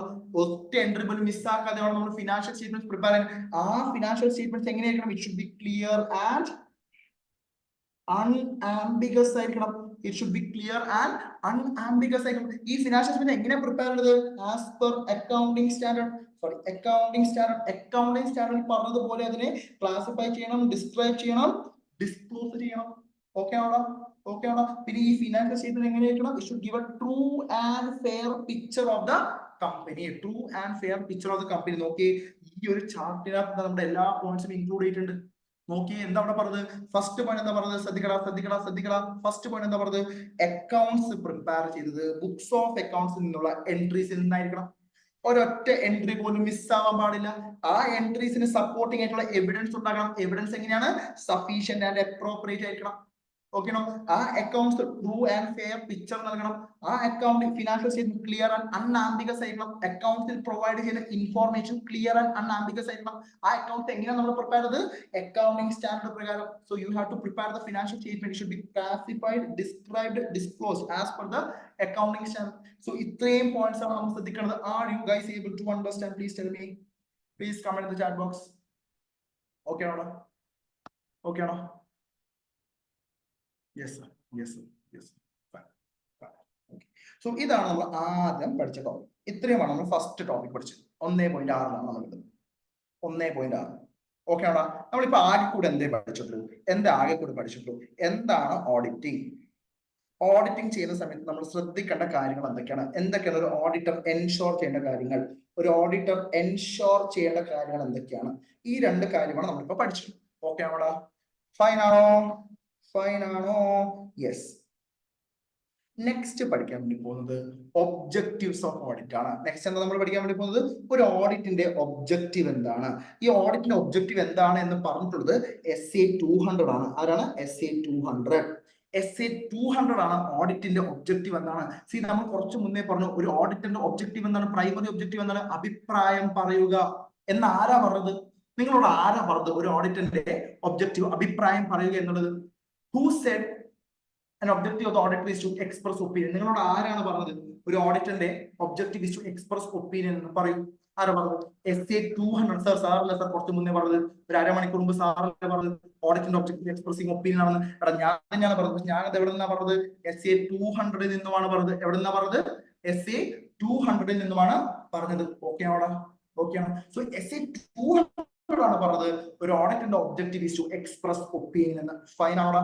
ഫൈൻ ആണോടാ? യെസ്. സോ നമുക്ക് നോക്കാം എന്തൊക്കെയാണ് ഒബ്ജക്റ്റീവ്സ് ഓഫ് ഓഡിറ്റ്. രണ്ട് ഒബ്ജക്റ്റീവ് ആണുള്ളത്. Objective number 1, objective number 2. Just like നമ്മൾ എങ്ങനെയാണ് ഓഡിറ്റിന്റെ ഡെഫിനിഷൻ പഠിച്ചത് അതുപോലെ ഈ രണ്ട് സാധനം പഠിച്ചിരിക്കും. ഒബ്ജക്റ്റീവ്സ് പഠിച്ചിരിക്കും. ഒബ്ജക്റ്റീവ്സും പഠിച്ചേ പറ്റും. ബൈ ഹാർട്ട് ആക്കിയേ പറ്റും. പക്ഷെ ബൈ ഹാർട്ട് അടിക്കുന്നതിനേക്കാൾ മുന്നേ നമ്മൾ എന്ത് വേണം? നമ്മൾ കൃത്യമായിട്ട് കോൺസെപ്റ്റ് മനസ്സിലാക്കണം. കോൺസെപ്റ്റ് മനസ്സിലാക്കിയേ പറ്റും. സർ, നോർമലി കുട്ടികൾക്ക് ഉണ്ടാകുന്ന കൺഫ്യൂഷൻ ആണ്, ഡൗട്ട് ആണ്. സർ, ഓഡിറ്റിംഗ് ബൈ ഹാർട്ട് അടിക്കേണ്ട ആവശ്യമുണ്ടോ? സർ, ഓഡിറ്റിംഗ് ബൈ ഹാർട്ട് അടിക്കേണ്ട ആവശ്യമുണ്ടോ? സർ, നിങ്ങളുടെ അഭിപ്രായം എന്താണ്? പറയും. ഓഡിറ്റിംഗ് അതുപോലെ തന്നെ എഴുതേണ്ട ആവശ്യമുണ്ടോ? നിങ്ങളുടെ അഭിപ്രായം എന്താണ്? Students please tell me. നിങ്ങൾ ഇതിന് മുന്നേ എഴുതിയിട്ടുണ്ടെങ്കിൽ പറയൂ. ഓഡിറ്റിങ്ങിനകത്ത് നമുക്ക് ബൈ ഹാർട്ട് അടിക്കേണ്ട ആവശ്യമുണ്ടോ? അതേ കീവേഡ്സ് ഒക്കെ എഴുതേണ്ട ആവശ്യം? നമുക്ക് നമ്മുടെ ഓൺ വേർഡ്സിലൊക്കെ എഴുതാൻ പറ്റുമോ? മാർക്ക് കിട്ടുമോ? What do you think? Answer: നിങ്ങൾക്ക് നിങ്ങളുടെ ഓൺ വേർഡ്സിൽ എഴുതാൻ മാർക്ക് കിട്ടാൻ ഇച്ചിരി ബുദ്ധിമുട്ടാണ്. നമ്മൾ ഓഡിറ്റിംഗിൽ എടുക്കേണ്ട ഒരു അപ്രോച്ച് ഉണ്ട്. ആദ്യത്തെ അപ്രോച്ച് കോൺസെപ്റ്റ്സ് ക്ലിയർ ആണ്. കോൺസെപ്റ്റ്സ് കൃത്യമായിട്ട് മനസ്സിലാക്കാം. കോൺസെപ്റ്റ്സ് ആദ്യം അണ്ടർസ്റ്റാൻഡ് ചെയ്യാം. കോൺസെപ്റ്റ്സ് മനസ്സിലാക്കി കഴിഞ്ഞാൽ പിന്നീട് നമ്മൾ ചെയ്യേണ്ട അതിന്റെ കീവേഡ്സ് റിപ്പീറ്റേറ്റീവ് ആയിട്ട് പറയാം. കീവേഡ്സ് ലേൺ ചെയ്യണം. കാരണം നമ്മൾ ഐസയുണ്ടല്ലോ ഇച്ചിരി സ്ട്രിക്റ്റ് ആണ്. പുള്ളിക്കാരൻ പറഞ്ഞ വേർഡ്സ് തന്നെ ഉണ്ടാവണം, എന്നാലും പുള്ളിക്കാരൻ മാർക്ക് തരത്തുള്ളൂ. നിങ്ങൾക്ക് കാര്യം അറിയാം എന്നൊന്നും പറഞ്ഞിട്ട് കാര്യമില്ല. നിങ്ങൾ ആ ബുക്കിനകത്തുള്ള വാക്കുകൾ അതുപോലെ എഴുതിയാൽ മാത്രമേ ഐസിയെ മാർക്ക് തരത്തുള്ളൂ. സോ സ്റ്റെപ്പ് 1, കാര്യം എന്താണെന്ന് മനസ്സിലാക്കിയ ശേഷം അതിനുപയോഗിക്കുന്ന കീവേഡ്സുകളൊക്കെ റിപ്പീറ്റ് ആയി പറഞ്ഞത് പഠിക്കാം. എന്നാൽ മാത്രമേ നമുക്ക് മാർക്ക് കിട്ടത്തുള്ളൂ. അല്ലെങ്കിൽ ഓഡിറ്റിങ്ങിനകത്ത് മാർക്ക് നിങ്ങൾക്ക് കിട്ടത്തില്ല. നിങ്ങൾ എത്ര ക്ലാസ് അറ്റൻഡ് ചെയ്താലും, ആരുടെയൊക്കെ ക്ലാസ് അറ്റൻഡ് ചെയ്താലും ആ കീവേഡ്സ് നിങ്ങൾക്ക് എഴുതാൻ പറ്റിയിട്ടില്ലെങ്കിൽ, റൈറ്റിംഗ് പ്രാക്ടീസ് ഇല്ലെങ്കിൽ നിങ്ങൾക്ക് ബുദ്ധിമുട്ടായിരിക്കും. ഓക്കെ ആണോടാ? യെസ്. സോ നമുക്ക് നോക്കാം ഒബ്ജക്റ്റീവ്സ് ഓഫ് ഓഡിറ്റ്. എന്തൊക്കെയാണ് ഇവിടെ ഉപയോഗിക്കുന്ന വാക്കുകൾ നമുക്ക് നോക്കാം. To obtain reasonable assurance whether financial statement as a whole is free from material misstatement, whether due to fraud or error, thereby enabling the auditor to express opinion. ഞാൻ പറഞ്ഞില്ലേ SA 200 ആണ് പറഞ്ഞത് ഓഡിറ്ററിനോട് to express opinion എന്ന്. Whether the financial statement in all material respect is prepared in accordance with applicable financial reporting framework. അപ്പൊ ഇവിടെ നമുക്ക് പരിചയമല്ലാത്ത 3 വാക്കുകളുണ്ട് അല്ലെ? ഒന്ന് റീസണബിൾ അഷ്വറൻസ്, ഒന്ന് മെറ്റീരിയൽ മിസ്സ്റ്റേറ്റ്മെന്റ്, ഒന്ന് ആപ്ലിക്കബിൾ ഫിനാൻഷ്യൽ റിപ്പോർട്ടിംഗ് ഫ്രെയിംവർക്ക്. ഈ 3 വാക്കുകൾ നമ്മൾ ആദ്യം ഡീകോഡ് ചെയ്യണം. എന്നാൽ മാത്രമേ ഈ സെന്റൻസിന്റെ മീനിങ് നമുക്ക് അറിയാൻ പറ്റത്തുള്ളൂ. ഈ സെന്റൻസിന്റെ മീനിങ് അറിയണമെങ്കിൽ ആദ്യം നമ്മൾ ഈ വാക്കുകൾ ഡീകോഡ് ചെയ്യണം. എല്ലാവരും വേണമെങ്കിൽ ഇച്ചിരി വെള്ളം കുടിച്ചിട്ടോ. എന്നെ നോക്കി നിൽക്കാതെ വെള്ളം കുടിക്കും. ചിരിക്കുന്നോ? ഓക്കെ, ഇവിടെ ശ്രദ്ധിക്കാം. ഫസ്റ്റ് എന്താ പറഞ്ഞത്? മതി ഇനി പണം കുറിക്കാൻ സമയമില്ല. സോ ഇവിടെ ആദ്യം ഉപയോഗിച്ച വാക്ക് റീസണബിൾ അഷ്വറൻസ്. നമുക്ക് ആദ്യം ഡീകോഡ് ചെയ്യാം. എടാ, അഷ്വറൻസ് 3 ടൈപ്പ് ഉണ്ട്. ഒന്ന് റീസണബിൾ, ഒന്ന് ആബ്സല്യൂട്ട്, ഒന്ന് ലിമിറ്റഡ്. ഓക്കെ, ഒന്ന് റീസണബിൾ അഷ്വറൻസ്, ഒന്ന് ആബ്സല്യൂട്ട് അഷ്വറൻസ്, ഒന്ന് ലിമിറ്റഡ് അഷ്വറൻസ്. ഓക്കെ ആണോ? സോ അഷ്വറൻസ് എന്താണ് സർ? അഷ്വറൻസ് എന്താണ്? What you mean by assurance? Assurance ഒരു ഉറപ്പ്, ഒരു കൺഫർമേഷൻ. ഓക്കെ ആണോ? സോ 3 ടൈപ്പ് ഓഫ് അഷ്വറൻസ് ഉണ്ട്. Reasonable, absolute, limited. ആബ്സല്യൂട്ട് എന്ന് പറഞ്ഞാൽ 100% കൺഫർമേഷൻ. 100% കൺഫർമേഷൻ ആണ് നമ്മൾ എന്ത് വിളിക്കുന്നത്? അബ്സല്യൂട്ട് അഷ്വറൻസ് എന്ന് പറയുന്നത്. അതൊരു ഗ്യാരണ്ടിയാണ്. ഓക്കെ ആണോ? So do you really think ഞാൻ ഒരു കമ്പനി ഓഡിറ്റ് ചെയ്ത് ആ കമ്പനി ഫിനാൻഷ്യൽ ഒരു തെറ്റില്ല 100% ശരിയാണ് എന്ന് എനിക്ക് പറയാൻ പറ്റും? What do you think? ഞാനൊരു കമ്പനി ഓഡിറ്റ് ചെയ്യാണ്, ആ കമ്പനിയിൽ 100% ശരിയാണ്, അവിടെ ഫിനാൻഷ്യൽ സ്റ്റേറ്റ്മെന്റ് ഒരു തെറ്റുമില്ല, 0% മിസ്റ്റേക്ക്, 100% ശരിയാണ്, ഗ്യാരണ്ടി എന്ന് എനിക്ക് പറയാൻ പറ്റത്തില്ല. എന്തുകൊണ്ടാണ് സർ പറയാൻ പറ്റാത്തത്?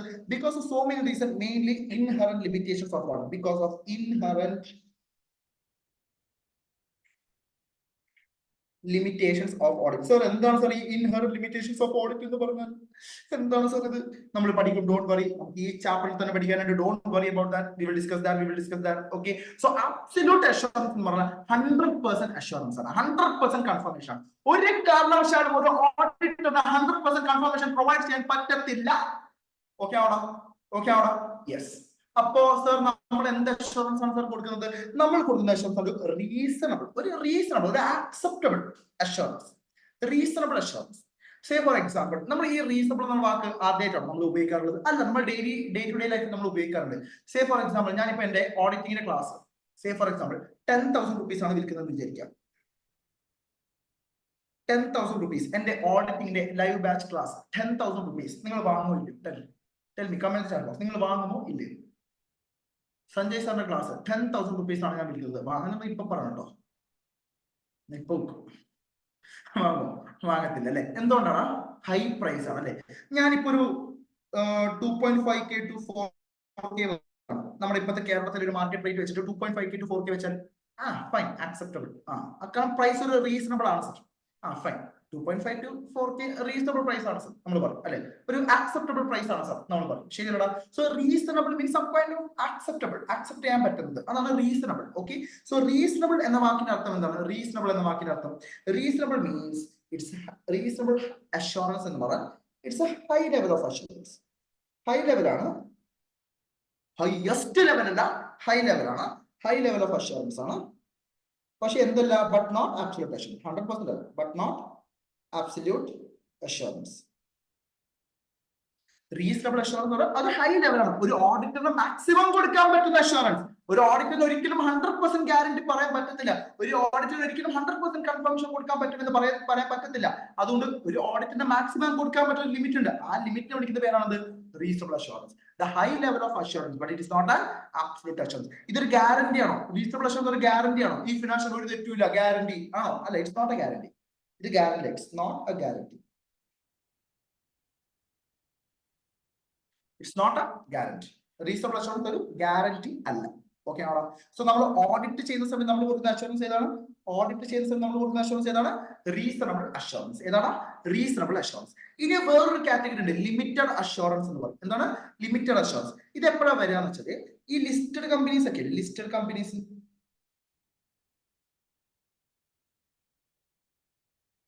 ഈ ലിസ്റ്റഡ് കമ്പനീസിനൊക്കെ അവർ ക്വാർട്ടർലി അവരുടെ ഫിനാൻഷ്യൽ പൊസിഷന്റെ റിസൾട്ട് പബ്ലിഷ് ചെയ്യണം. സാധാരണ ഒരു കമ്പനി വർഷത്തിൽ ഒരു തവണ അവിടെ ഫിനാൻഷ്യൽ സ്റ്റേറ്റ്മെന്റ്സ് ഇഷ്യൂ ചെയ്യും. പക്ഷെ ലിസ്റ്റഡ് കമ്പനീസ്, ഓക്കെ ശ്രദ്ധിക്കണം, സാധാരണ ഒരു കമ്പനി അവരുടെ ഫിനാൻഷ്യൽ പൊസിഷന്റെ കാര്യം റിപ്പോർട്ടൊക്കെ എപ്പോഴാണ് ചെയ്യുക? ആനുവലി ആണ് ചെയ്യാറ്. ആനുവലി അവർ ഫിനാൻഷ്യൽ സ്റ്റേറ്റ്മെന്റ് പബ്ലിഷ് ചെയ്യും. പക്ഷെ ലിസ്റ്റഡ് കമ്പനീസ് എല്ലാ ക്വാർട്ടർലിയും അവരുടെ ആ ക്വാർട്ടർലി ഫിനാൻഷ്യൽ റിപ്പോർട്ട്സ് അവരെന്തെങ്കിലും പബ്ലിഷ് ചെയ്യും. ക്വാർട്ടർലി ഫിനാൻഷ്യൽ റിപ്പോർട്ട് അവർ എന്ത് ചെയ്യണം? പബ്ലിഷ് ചെയ്യണം. ഓക്കെ ആണോ? ഈ ക്വാർട്ടർലി ഫിനാൻഷ്യൽ റിപ്പോർട്ട് പബ്ലിഷ് ചെയ്യണം നിർബന്ധമാണ് as per SEBI guide lines. SEBI നിയമപ്രകാരം സെബി പറഞ്ഞിട്ടുണ്ട്, ലിസ്റ്റഡ് കമ്പനി ആണെങ്കിൽ നിങ്ങൾ എല്ലാ 3 മാസം കൂടുമ്പോഴും നിങ്ങൾ ക്വാർട്ടർലി ഫിനാൻഷ്യൽ റിപ്പോർട്ട്സ് പബ്ലിഷ് ചെയ്യണം. ഈ ക്വാർട്ടർലി ഫിനാൻഷ്യൽ റിപ്പോർട്ട് സെബി പറഞ്ഞത് അത് ഒന്നെങ്കിൽ നിങ്ങൾക്ക് ഓഡിറ്റ് ചെയ്ത് പബ്ലിഷ് ചെയ്യാം, അല്ലെങ്കിൽ അൺഓഡിറ്റഡ് ആയിട്ട് പബ്ലിഷ് ചെയ്യാം. അത് ഒന്നെങ്കിൽ ഓഡിറ്റ് ചെയ്ത് പബ്ലിഷ് ചെയ്യാം, അല്ലെങ്കിൽ അൺഓഡിറ്റഡ് ആയിട്ട് തന്നെ പബ്ലിഷ് ചെയ്യാം. ഓഡിറ്റ് ചെയ്യണമെന്ന് നിർബന്ധമില്ല. ഓഡിറ്റ് ചെയ്യാതെ നിങ്ങൾ 3 മാസത്തെ റിപ്പോർട്ട് ഇതാണ്. പക്ഷെ ഓഡിറ്റ് ചെയ്യുന്നില്ലെങ്കിൽ അൺഓഡിറ്റഡ് ആണെങ്കിലും ഒരു CA കാരനെ കൊണ്ടത് റിവ്യൂ ചെയ്യിപ്പിക്കണം. എന്താണ്? ഓഡിറ്റ് ചെയ്യിപ്പിക്കണം, ഡീറ്റെയിൽ ആയിട്ട് ചെക്ക് ചെയ്യിപ്പിക്കണം, ഒന്ന് ഓവറോൾ ഒന്ന് റിവ്യൂ ചെയ്യിപ്പിക്കണം. റിവ്യൂ ചെയ്യുന്ന സമയത്ത് നമ്മൾ കൊടുക്കുന്ന അഷ്വറൻസ് ആണ് ലിമിറ്റഡ് അഷ്വറൻസ്. റിവ്യൂ ചെയ്യുന്ന സമയത്ത് നമ്മൾ കൊടുക്കുന്ന അഷ്വറൻസ് ആണ് ലിമിറ്റഡ് അഷ്വറൻസ്. ശ്രദ്ധിക്കട, വളരെ സിമ്പിൾ കോൺസെപ്റ്റ് ആണ്. കാര്യങ്ങൾ മനസ്സിലാക്കി മുന്നോട്ട് പോയാൽ മാത്രമേ ഓഡിറ്റിംഗ് പോലുള്ള ടഫ് സബ്ജക്ട് നമുക്ക് ക്രാക്ക് ചെയ്യാൻ പറ്റത്തുള്ളൂ. സോ ഓഡിറ്റിംഗിൽ ജസ്റ്റ് പാസ് ആവാൻ ആർക്കും പറ്റും. ഓഡിറ്റിംഗിൽ ജസ്റ്റ് പാസ് ആവുക എന്നുള്ളതല്ല നമ്മുടെ ഉദ്ദേശം. ഓഡിറ്റിംഗിൽ 60+ മാർക്ക് എടുക്കുക. 60+ മാർക്ക് എടുക്കണമെങ്കിൽ കോൺസെപ്റ്റ് വളരെ ക്ലിയർ ആയിരിക്കണം. സോ കോൺസെപ്റ്റ് ക്ലിയർ ആകണമെങ്കിൽ നിങ്ങൾ ക്ലാസ് ശ്രദ്ധിക്കണം. സോ ലിമിറ്റഡ് അഷ്വറൻസ് എന്നാൽ എന്താണ്? ഈ ലിസ്റ്റഡ് കമ്പനീസ് അവരുടെ ക്വാർട്ടർലി ഫിനാൻഷ്യൽ റിപ്പോർട്ട്സ് പബ്ലിഷ് ചെയ്യാറുണ്ട് ഓരോ 3 മാസം. മറ്റ് കമ്പനീസ് ഒക്കെ വർഷത്തിൽ ഒരു തവണ ഫിനാൻഷ്യൽ സ്റ്റേറ്റ്മെന്റ്സ് പബ്ലിഷ് ചെയ്യുന്ന സമയത്ത് ലിസ്റ്റഡ് കമ്പനീസ് എല്ലാ ക്വാർട്ടർലിയും അവരുടെ ഫിനാൻഷ്യൽ റിപ്പോർട്ട്സ് പബ്ലിഷ് ചെയ്യണം. സെബി പറഞ്ഞത് ഈ ഫിനാൻഷ്യൽ റിപ്പോർട്ട് നിങ്ങൾക്ക് ഓഡിറ്റ് ചെയ്തും പബ്ലിഷ് ചെയ്യാം, അൺഓഡിറ്റഡ് ആയിട്ടും പബ്ലിഷ് ചെയ്യാം. അൺഓഡിറ്റഡ് ആണെങ്കിൽ അത് ജസ്റ്റ് ഒന്ന് റിവ്യൂ ചെയ്താൽ മതി. അൺഓഡിറ്റഡ് ആണെങ്കിൽ അതൊന്ന് ജസ്റ്റ് റിവ്യൂ ചെയ്താൽ മതിയാകും. റിവ്യൂ എന്ന് പറഞ്ഞാൽ ഡീറ്റെയിൽ വെരിഫിക്കേഷൻ ആണോ? അല്ല, ഡീറ്റെയിൽ ആയിട്ടൊന്ന് വെരിഫൈ ചെയ്യേണ്ട, ഓവറോൾ ഒന്ന് ലിമിറ്റഡ് ചെക്സ് മതി, ലിമിറ്റ് ആയിട്ട് ചെക്ക് ചെയ്താൽ മതി എന്ന് പറഞ്ഞു. അപ്പൊ നമ്മൾ ലിമിറ്റ് ആയിട്ട് ചെക്ക് ചെയ്യുന്നുണ്ട്. വളരെ കുറച്ച് ചെക്ക് ചെയ്യുന്ന സമയത്ത് നമ്മൾ കൊടുക്കുന്ന അഷ്വറൻസ് വളരെ കൂടിയ അഷ്വറൻസ് ആണോ? അല്ല, വളരെ കുറച്ച് അഷ്വറൻസ്, ലിമിറ്റഡ് അഷ്വറൻസ്. സോ എന്താണ് ലിമിറ്റഡ് അഷ്വറൻസ് പറഞ്ഞാൽ? It is A lower level of assurance. Lower level of assurance. So ഞാൻ പറഞ്ഞു എന്തൊക്കെയാണ് 3 type of assurance? Reasonable assurance, absolute assurance, limited assurance. ഏതൊക്കെയാണ് 3 type of assurance? Reasonable assurance, absolute assurance, limited assurance. Reasonable എന്ന് പറഞ്ഞാൽ high level of assurance. Audit ചെയ്യുന്ന സമയത്ത് നമ്മൾ കൊടുക്കുന്ന അഷ്വറൻസ് ഏതാണ്? Reasonable assurance. നമ്മൾ റിവ്യൂ ചെയ്യുന്ന സമയത്ത് നമ്മൾ കൊടുക്കുന്ന അഷ്വറൻസ് ഏതാണ്? Limited assurance. സോ അവിടെ എവിടെ എഴുതി വെക്കാം ഇതുപോലെ. ഓഡിറ്റ് ചെയ്യുന്ന സമയത്ത് നമ്മൾ കൊടുക്കുന്ന അഷ്വറൻസ് റീസണബിൾ അഷ്വറൻസ്. റിവ്യൂ ചെയ്യുന്ന സമയത്ത് നമ്മൾ കൊടുക്കുന്ന അഷ്വറൻസ് ലിമിറ്റഡ് അഷ്വറൻസ്. ഓക്കെ ആണോ? അതുപോലെ നമ്മൾ മറ്റു സർട്ടിഫിക്കേഷൻ വർക്ക്സ് ഒക്കെ ഉണ്ട്. നമ്മൾ ഈ നെറ്റ്വർക്ക് സർട്ടിഫിക്കറ്റ് എന്നൊക്കെ പറഞ്ഞു. നമ്മൾ സർട്ടിഫിക്കേഷൻ വർക്ക്സിനൊക്കെ നമ്മൾ കൊടുക്കുന്ന അഷ്വറൻസ് ആണ് അബ്സല്യൂട്ട് അഷ്വറൻസ്. സർട്ടിഫിക്കേഷൻ വർക്കിലൊക്കെ നമ്മൾ കൊടുക്കുന്ന അഷ്വറൻസ് ആണ് അബ്സല്യൂട്ട് അഷ്വറൻസ്. നമ്മൾ നെറ്റ്വർക്ക് സർട്ടിഫിക്കറ്റ് നമ്മൾ സർട്ടിഫൈ ചെയ്യണം. നെറ്റ്വർക്ക് സർട്ടിഫിക്കറ്റ്, ഒരു വ്യക്തിയുടെ നെറ്റ്വർക്ക് എത്രയാണ്, ഒരു ചാർട്ടേഡ് അക്കൗണ്ട് സർട്ടിഫൈ ചെയ്യണം. സർട്ടിഫിക്കേഷൻ വർക്ക്സിലൊക്കെ നമ്മൾ കൊടുക്കുന്ന അഷ്വറൻസ് ഏതാണ്? Absolute assurance. So 3 type of assurance ഞാൻ പറഞ്ഞു. Reasonable assurance, absolute assurance, limited assurance. Are you guys able to understand the meaning of this word reasonable assurance?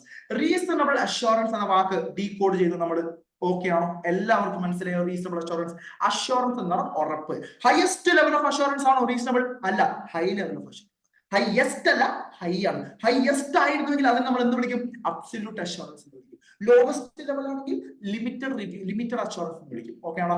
Audit ചെയ്യുന്ന സമയത്ത് നമ്മൾ കൊടുക്കുന്ന അഷ്വറൻസ് ഏതാണ്? Reasonable assurance. ഓക്കെ ആണോ? Next നമ്മൾ അറിഞ്ഞിരിക്കേണ്ട കീവേഡ് മെറ്റീരിയൽ മിസ്സ്റ്റേറ്റ്മെന്റ്. എന്താണ്? Material misstatement. Let's decode the word material misstatement. എടാ ബോറടിക്കാൻ തുടങ്ങിയോടാ? ഓക്കെ ആണോ? ഫൈനാണോ? കാര്യങ്ങൾ മനസ്സിലാക്കാൻ പറ്റുന്നില്ലേ? Material misstatement. ഓക്കെ ആണോ? യെസ്. സോ എന്താണ് സർ മെറ്റീരിയൽ, എന്താണ് സർ മിസ്സ്റ്റേറ്റ്മെന്റ്? എടാ, മെറ്റീരിയാലിറ്റി എന്നുള്ള വാക്ക് നിങ്ങൾ ആദ്യമായിട്ടല്ലല്ലോ കേൾക്കുന്നത്. അക്കൗണ്ട്സിൽ നമ്മൾ കേട്ടിട്ടില്ലേ മെറ്റീരിയാലിറ്റി കോൺസെപ്റ്റ്? എന്താണ് സർ മെറ്റീരിയൽ? സംതിങ് സിഗ്നിഫിക്കന്റ് അല്ലെ? Something significant. ചെറിയ കാര്യത്തിനാണ് നമ്മൾ മെറ്റീരിയൽ എന്ന് പറയാം. അല്ല, സംതിങ് സിഗ്നിഫിക്കന്റ് അല്ലെ? സിഗ്നിഫിക്കന്റ് ആയിട്ടുള്ള വിഷയത്തിലാണ് നമ്മൾ എന്ത് വിളിക്കുന്നത്? മെറ്റീരിയൽ എന്ന് വിളിക്കുന്നത്. ഓക്കെ ആണോ? So materiality means anything which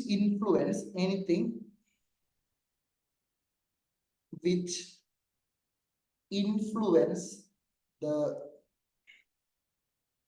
decisions of users of financial statement. Anything which influence the decisions of the users of the financial statement. എടാ ഫിനാൻഷ്യൽ സ്റ്റേറ്റ്മെന്റ്സിലെ യൂസേഴ്സിന്റെ ഡിസിഷൻസിനെ ഇൻഫ്ലുവൻസ് ചെയ്യുന്ന വിഷയത്തെയാണ് മെറ്റീരിയൽ വിഷയം എന്ന് വിളിക്കുന്നത്. ഒരു ഉദാഹരണം പറയാം. റിലയൻസിന്റെ കമ്പനി, സഞ്ജയിന്റെ കമ്പനി SPK, ഇതാണ് സഞ്ജയിന്റെ കമ്പനി SPK. ഓക്കെ, സോ റിലയൻസിന്റെ കമ്പനി ടേൺ ഓവർ 1000 crore, സഞ്ജയിന്റെ കമ്പനി ടേൺ ഓവർ 10 ലക്ഷം. ഓക്കെ ആണോ? റിലയൻസ് 1000 crore, സഞ്ജയ് 10 ലക്ഷം. ഓക്കെ ആണോ? റിലയൻസിന്റെ കമ്പനിയില് 1 lakhന്റെ മിസ്റ്റേക്ക് ഉണ്ട്. സഞ്ജയിന്റെ കമ്പനിയിലും 1 lakhന്റെ മിസ്റ്റേക്ക് ഉണ്ട്. ഇതിൽ ഏത് കമ്പനിയിൽ നിങ്ങൾ ഇൻവെസ്റ്റ് ചെയ്യും? സഞ്ജയിന്റെ കമ്പനി ഇൻവെസ്റ്റ് ചെയ്യോ, റിലയൻസിന്റെ കമ്പനി ഇൻവെസ്റ്റ് ചെയ്യോ? 1000 crore ടേൺ ഓവർ ഉള്ള കമ്പനിയിൽ 1 lakhന്റെ മിസ്റ്റേക്ക് ആണോ നിങ്ങൾക്ക് വലിയൊരു വിഷയമായിട്ട് തോന്നുന്നത്? അതോ 10 lakh rupees ടേൺ ഓവർ ഉള്ള കമ്പനിയിൽ 1 lakhന്റെ മിസ്റ്റേക്ക് ആണോ നിങ്ങൾക്ക് വലിയൊരു വിഷയമായിട്ട് തോന്നുന്നത്? ഇതാണോ മെറ്റീരിയൽ? ഏതാണ് ഇതിൽ മെറ്റീരിയൽ? ഇതിലേതാണ് മെറ്റീരിയൽ? പറയൂ. SPK ആണ് സർ മെറ്റീരിയൽ. ബോത്ത് ആർ നോക്കാം. രണ്ട് മെറ്റീരിയൽ അല്ലാതാണോ പറഞ്ഞിരുന്നത്? രണ്ട് മെറ്റീരിയൽ അല്ലേ? എടാ 10 ലക്ഷം ടേൺ ഓവർ, 10 ലക്ഷം ടേൺ ഓവർ ഉണ്ട്. 10 ലക്ഷം ടേൺ ഓവർ 1 ലക്ഷം രൂപയുടെ മിസ്റ്റേക്ക് ഉണ്ടെന്നാ പറഞ്ഞത്. അത് ഏകദേശം 10% മിസ്റ്റേക്ക് ഉണ്ട്. 10% മിസ്റ്റേക്ക് ഉണ്ട്. ഫിനാൻഷ്യൽ ആകെ 10 ലക്ഷം രൂപയുടെ ടേൺ ഓവർ ഉള്ളൂ. അതിൽ 1 ലക്ഷം രൂപയുടെ മിസ്റ്റേക്ക് ഉണ്ട്. അപ്പൊ അത് മെറ്റീരിയൽ അല്ലേ? മെറ്റീരിയലാണ് സർ. ഇത് 10 ലക്ഷമാണോ? ഇത് 10%. 1000 കോടിയിൽ വെറും 1 ലക്ഷം, 0.something%. അപ്പൊ ഇത് മെറ്റീരിയൽ അല്ല. സി, രണ്ട് സ്ഥലത്തും 1 ലക്ഷം രൂപയുടെ മിസ്റ്റേക്ക്മെന്റ് ആണുള്ളത്. രണ്ട് സ്ഥലത്തും 1 ലക്ഷം രൂപയുടെ മിസ്റ്റേക്ക് ആണുള്ളത്. പക്ഷെ റിലയൻസിന്റെ മെറ്റീരിയൽ അല്ല, സഞ്ജയിന്റെ മെറ്റീരിയൽ ആണ്. ഇതൊരു മെറ്റീരിയൽ മിസ്റ്റേക്ക് ആണ്. ഇതൊരു സിഗ്നിഫിക്കന്റ് മിസ്റ്റേക്ക്മെന്റ് ആണ്. മനസ്സിലാവുക? സോ മെറ്റീരിയൽ എന്ന് പറയുന്നത് നിങ്ങളുടെ ഡിസിഷൻസിനെ ഇൻഫ്ലുവൻസ് ചെയ്യുന്ന മിസ്റ്റേക്ക്മെന്റിനാണ് നമ്മൾ എന്ത് വിളിക്കുന്നത്? മെറ്റീരിയൽ മിസ്റ്റേക്ക്മെന്റ്സ് എന്ന് വിളിക്കുന്നത്. സി, നിങ്ങളുടെ ഡിസിഷൻസിനെ ഇൻഫ്ലുവൻസ് ചെയ്യുന്ന എന്തോ അതിനെയാണ് ഞാൻ എന്ത് വിളിക്കുന്നത്? മെറ്റീരിയൽ എന്ന് വിളിക്കുന്നത്. ഓക്കെ ആണോ? ഒരു ഉദാഹരണം പറയാം. ഇപ്പൊ 2 വ്യക്തി, ഓക്കെ, ഒന്ന് ഞാൻ സഞ്ജയ്, രണ്ടാമത് ഞാൻ തൽക്കാലം വേറൊരാളെ പേരെടുക്കാം, ഇവിടെ അമൽ. ഓക്കെ, അപ്പം ഞാനും അമലും രണ്ടുപേരും കൂടി നമ്മൾ രണ്ടുപേരും കൂടിയിട്ട് പരസ്പരമല്ല വേറെ ഒരാളെ കല്യാണം കഴിക്കാൻ പറ്റും. അപ്പൊ എനിക്ക് കല്യാണം കഴിക്കുന്ന കുട്ടിക്ക് നല്ല മുടി ഉണ്ടാവണമെന്ന് നിർബന്ധമാണ്. നല്ല മുടി ഉണ്ടാവണം. നല്ല മുടി ഇല്ലെങ്കിൽ ഞാൻ കെട്ടത്തില്ല. നല്ല മുടിയുള്ള കുട്ടിയെ ഞാൻ കല്യാണം കഴിക്കൂ. അമലിന് അങ്ങനത്തെ നിർബന്ധമൊന്നുമില്ല. മുടി ഒരു ഫാക്ടറിയേ അല്ല. അമലിനെ സംബന്ധിച്ച് മുടി ഒരു ഫാക്ടറിയേ അല്ല.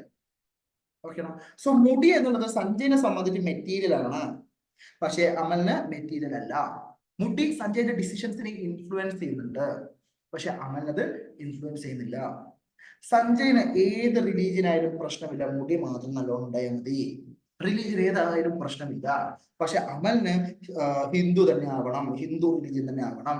സോ റിലീജിയൻ സഞ്ജയിനെ സംബന്ധിച്ച് മെറ്റീരിയൽ അല്ല, അമലിനെ സംബന്ധിച്ച് മെറ്റീരിയൽ ആണ്. സോ നിങ്ങളുടെ ഡിസിഷൻസിനെ ഇൻഫ്ലുവൻസ് ചെയ്യുന്നത് എന്താണോ അതാണ് മെറ്റീരിയൽ. മനസ്സിലാവുന്നോടാ? എന്താണ് മെറ്റീരിയൽ എന്ന് മനസ്സിലായോ? നിങ്ങളുടെ ഡിസിഷൻസിനെ ഇൻഫ്ലുവൻസ് ചെയ്യുന്നത് എന്താണോ അതാണ് മെറ്റീരിയൽ. ഓക്കെ ആണോ? ഫൈൻ ആണോ? യെസ്. മനസ്സിലായില്ലടാ? ഓക്കെ. നെക്സ്റ്റ്, മിസ്റ്റേറ്റ്മെന്റ് എന്ന് പറഞ്ഞാൽ ഞാൻ ഇപ്പൊ തന്നെ ഈ മെറ്റീരിയാലിറ്റി കോൺസെപ്റ്റ് പറയുന്ന സമയത്ത് ഈ മിസ്റ്റേക്ക് ഉള്ള വാക്കിന് പകരം ഞാൻ ഒരുപാട് തവണ അറിയാതെ മിസ്റ്റേറ്റ്മെന്റ് എന്ന് ഉപയോഗിച്ചു. അത് മിസ്റ്റേറ്റ്മെന്റ് എന്ന് പറഞ്ഞാൽ മിസ്റ്റേക്ക് എന്ന് പറയുന്നത് തെറ്റുകൾ, മിസ്റ്റേക്സ്. ഓക്കെ ആണോ? മിസ്റ്റേറ്റ്മെന്റ് പറഞ്ഞാൽ എന്താണ്? മിസ്റ്റേക്സ്. ഓക്കെ ആണോ? ഫൈൻ ആണോ? യെസ്. ഒരു ഉദാഹരണം പറയാം. മിസ്റ്റേറ്റ്മെന്റ് ഡെഫിനേഷൻ ഞാൻ പഠിപ്പിച്ചു തരാം. മിസ്റ്റേറ്റ്മെന്റ് എഴുതണേ, എന്റെ കൂടെ തന്നെ എഴുതണേ. മിസ്റ്റേറ്റ്മെന്റ് നമുക്ക് 2 ഡെഫിനേഷൻ ഉണ്ട്. ഒന്ന് അണ്ടർസ്റ്റാൻഡിങ് പർപ്പസിന്, നമുക്ക് മനസ്സിലാകുന്നതിന് വേണ്ടി അണ്ടർസ്റ്റാൻഡിങ് പർപ്പസിന് ഒരു ഡെഫിനേഷൻ പറയും. പിന്നെ എക്സാം പർപ്പസിന് വേറൊരു ഡെഫിനേഷൻ പറയും. ഓക്കെ, അണ്ടർസ്റ്റാൻഡിങ് പർപ്പസിന്റെ ഡെഫിനേഷൻ പരീക്ഷയ്ക്ക് എഴുതരുതാ, ഇത് ജസ്റ്റ് മനസ്സിലാക്കാൻ വേണ്ടിട്ട്. Okay, difference between what is and what should B.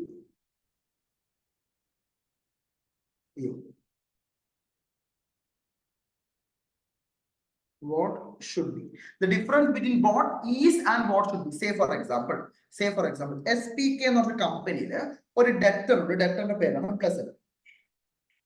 So ഈ ഡെറ്റർ എനിക്ക് 10,000 രൂപ തരാനുണ്ട്. എത്രയാണ് തരാനുള്ളത്? 10,000 രൂപ തരാനുണ്ട്. പക്ഷെ ബുക്സിനകത്ത് ഞാൻ എഴുതിയപ്പോൾ ഒരു 0 കൂടിപ്പോയി. എനിക്ക് എത്രയാണ് actually തരാനുള്ളത്?